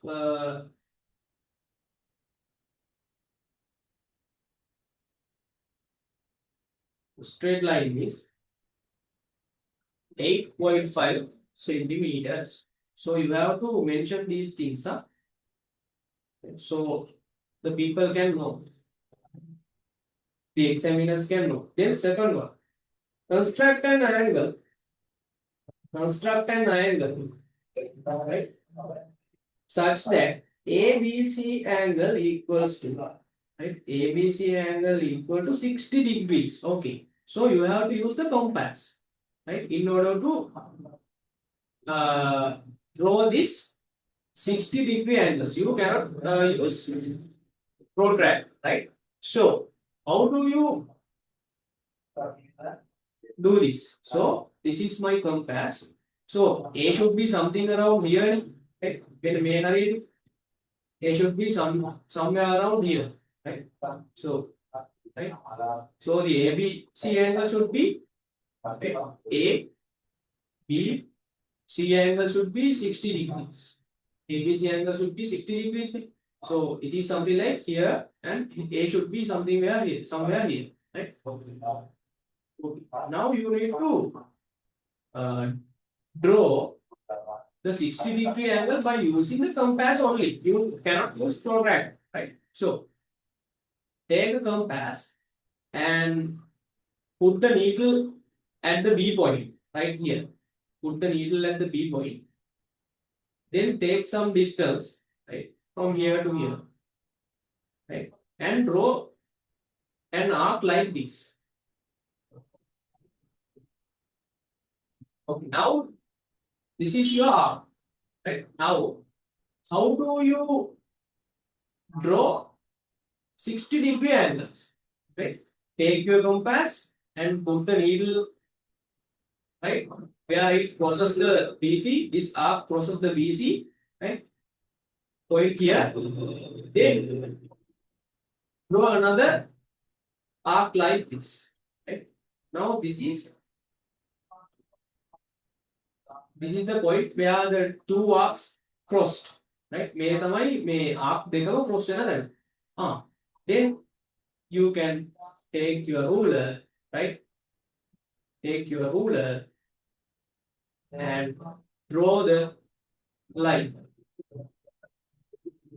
and place it at B, and you need to match these 2 points. You need to match these 2 points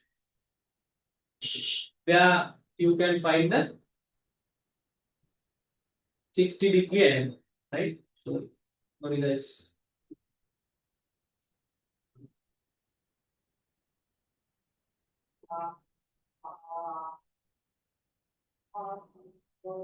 Right. So then I can draw. You need to draw it as far as you can draw. Right. So basically, measure this angle, it would be definitely 60. Yeah? If you measure this angle, it would be definitely 60. Let's check. Let's check. I want you to understand this one. I will take the protractor and let's measure it. Make a හරියටම වෙන්නේ නැති වෙයි. නමුත් මම අර පොඩ්ඩක් එහා මෙහා වුණානේ. හරි. So yes. Look at here. So the angle will be 60.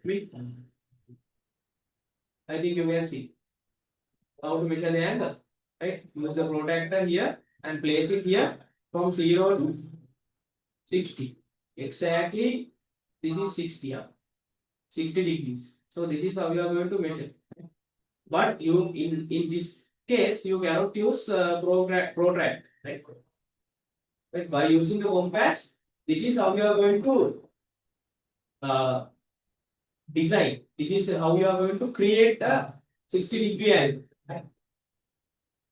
Take the compass and place the needle at the B point and draw this first arc. When we පළවෙනි arc එක ගහන්න, then take the compass and place the needle where the point is here, right? It crosses the BC and මෙතන තියලා then you have to again draw a small arc where it crosses the first arc. Again පළවෙනි arc එක කැපෙන විදියට මෙතන cross කරන්න. Then the angle will be 60 degrees, right? So I saw it to you. This angle is 60 degrees. So you can mark it if you want.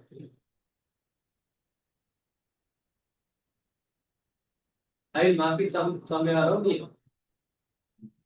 This angle is 60 degrees, right?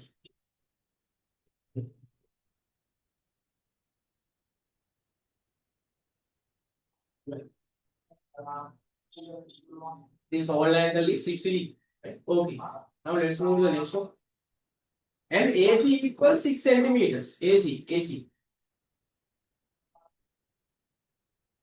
Right. AC should be 6 centimeters. So it should be not AC. It should be BC. Yeah. Take the correction. It should be BC. BC should be 6 centimeters. Right. So take your ruler.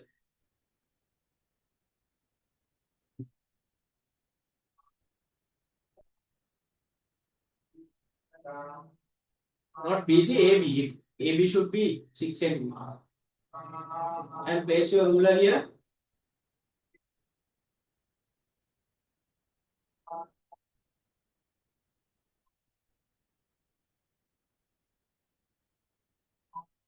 Place your ruler here and mark 6 centimeters. Somewhere around here. And I will put a mark here.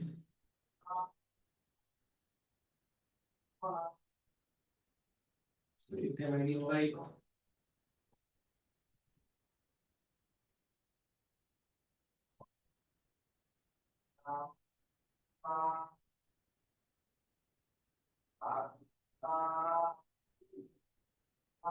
Right. 6 centimeters.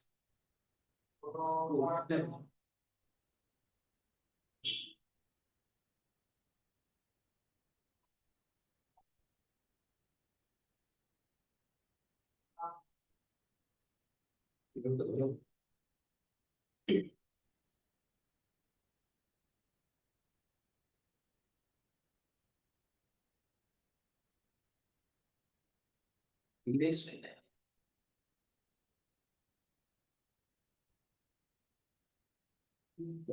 what I have done, and I have marked A, and you can match A and C for it. You can match A and C for it. Okay.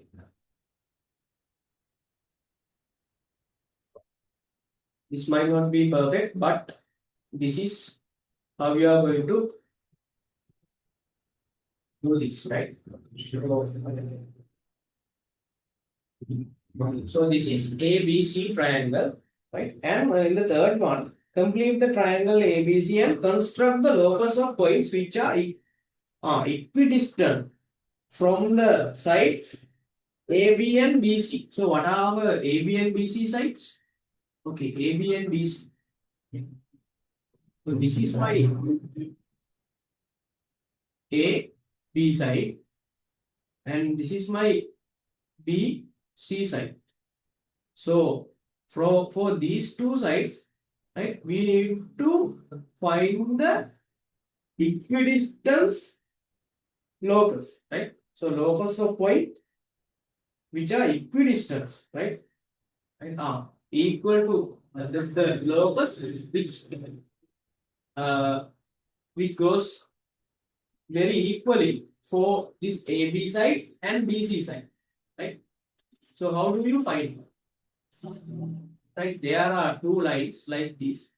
Right, you need to find the equidistant, right? Equidistance points for these two lines, right? Samana durakin yana pate, right? Locus of points which are equidistant from A, B, and BC. This is C, this is B, right? And this is A, right? So very basically, what you have to do? You need to find the bisector of this. Sorry. So if you find like this is your uh, AB line and this is your BC line, right? Bisector will be your equidistant locus, right? Equidistant locus of these two sides. So this is your A, this is your B, and this is your B, and this is your C. AB side and BC side. Right? So you need to first draw, right, the bisector of 60-degree angle, which is our ABC angle, right? ABC angle. How do you draw? Right? This is A and this is B and this is C. So this is ABC. Right? So what is the bisector of this ABC angle? This is already 60 degrees, and if you divide 60 by 2, which will give you 30 degrees, right? So how do you draw? How do you draw 30-degree angle by using this 60-degree angle? Okay, let's see that. How to do that, right? Let's see how to do that. Okay. For that, I am taking my so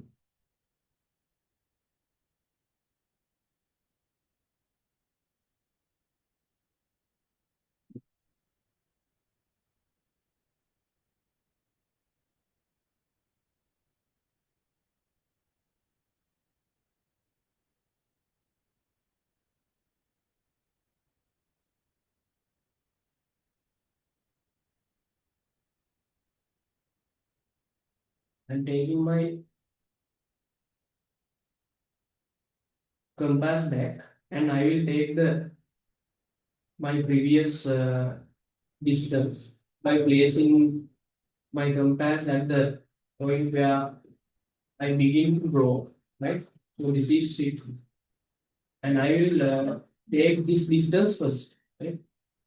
So this is the distance that I have placed my second arc, right? Devani arc එක දැම්ම දුර you need to take it, right?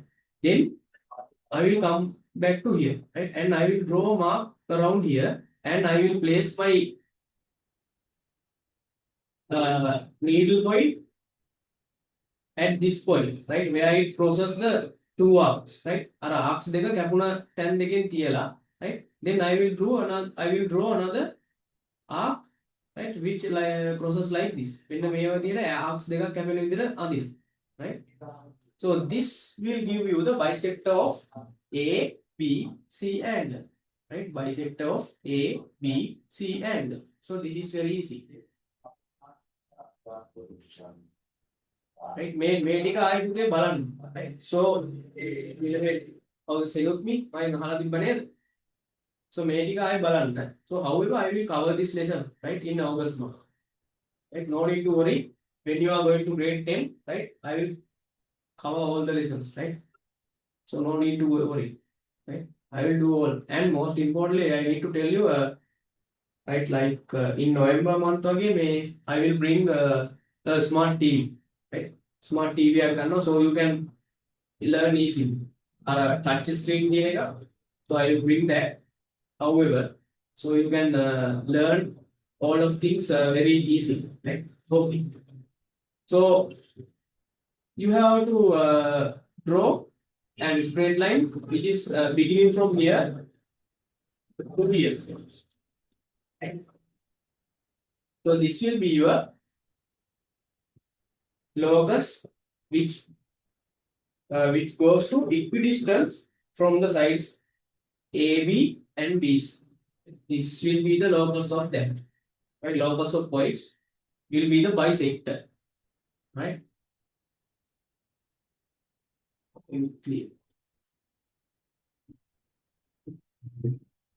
Right. So that is the end of the third question. Okay. Now they are asking again something.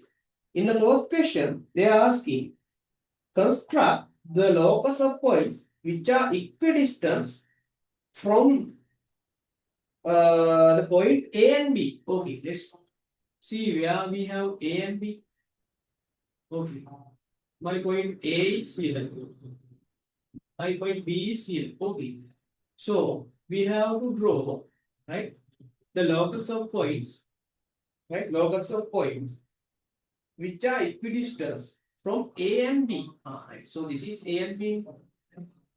So what could be the locus of points, right, which are equidistant for A and B, right, 2 points, right? So I will tell this length is x, this length is x, right? From here to here, length x, and also from here to here, length x for this point. So equidistant, and I will say this is my other line, so other point, right? And I will say this distance is y, and this distance is also y, right? Now you can understand. Here I have again point, and these two distance are p and p, right? Likewise, and for this point again I will say y and y, right? And for this point again x distance and x distance.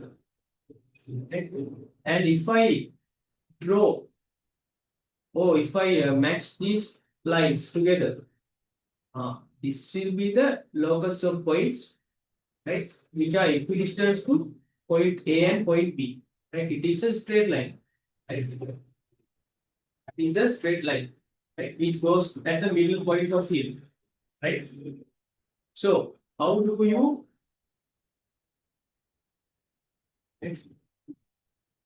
how you are going to construct that. So this is my point B. Sorry, this is my point A. Okay.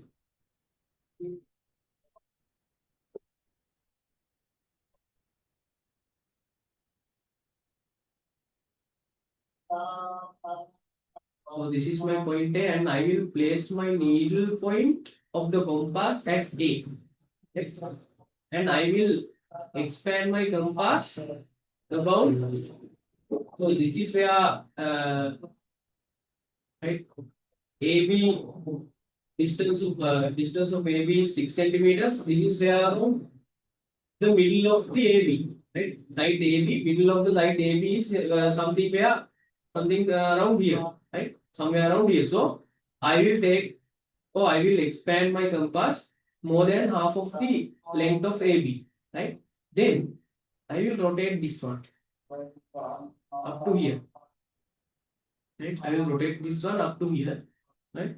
And then I will draw an arc somewhere around here, and I will do the same thing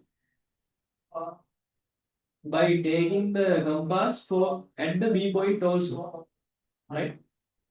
And I will put my needle point somewhere around here, and I will draw a cross around here like this. Ah, again, I will do the same thing, right, for the other side as well, and I will rotate this one, right, and I will draw an arc somewhere around here, and I will point at B, right, and I will draw an arc here,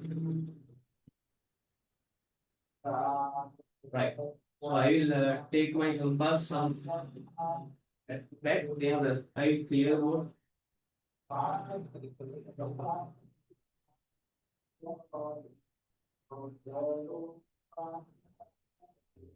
Then I will take I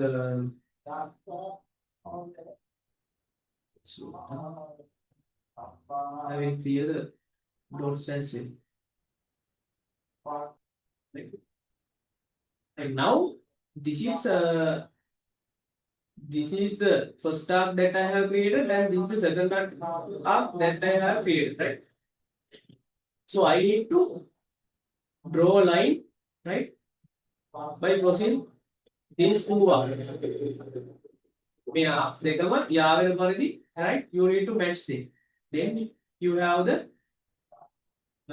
locus of point, right? Which goes to equidistance from A and B points, right? Which is a straight line.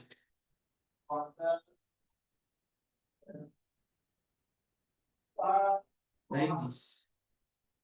You can draw. Right? Okay. And in the fifth, right.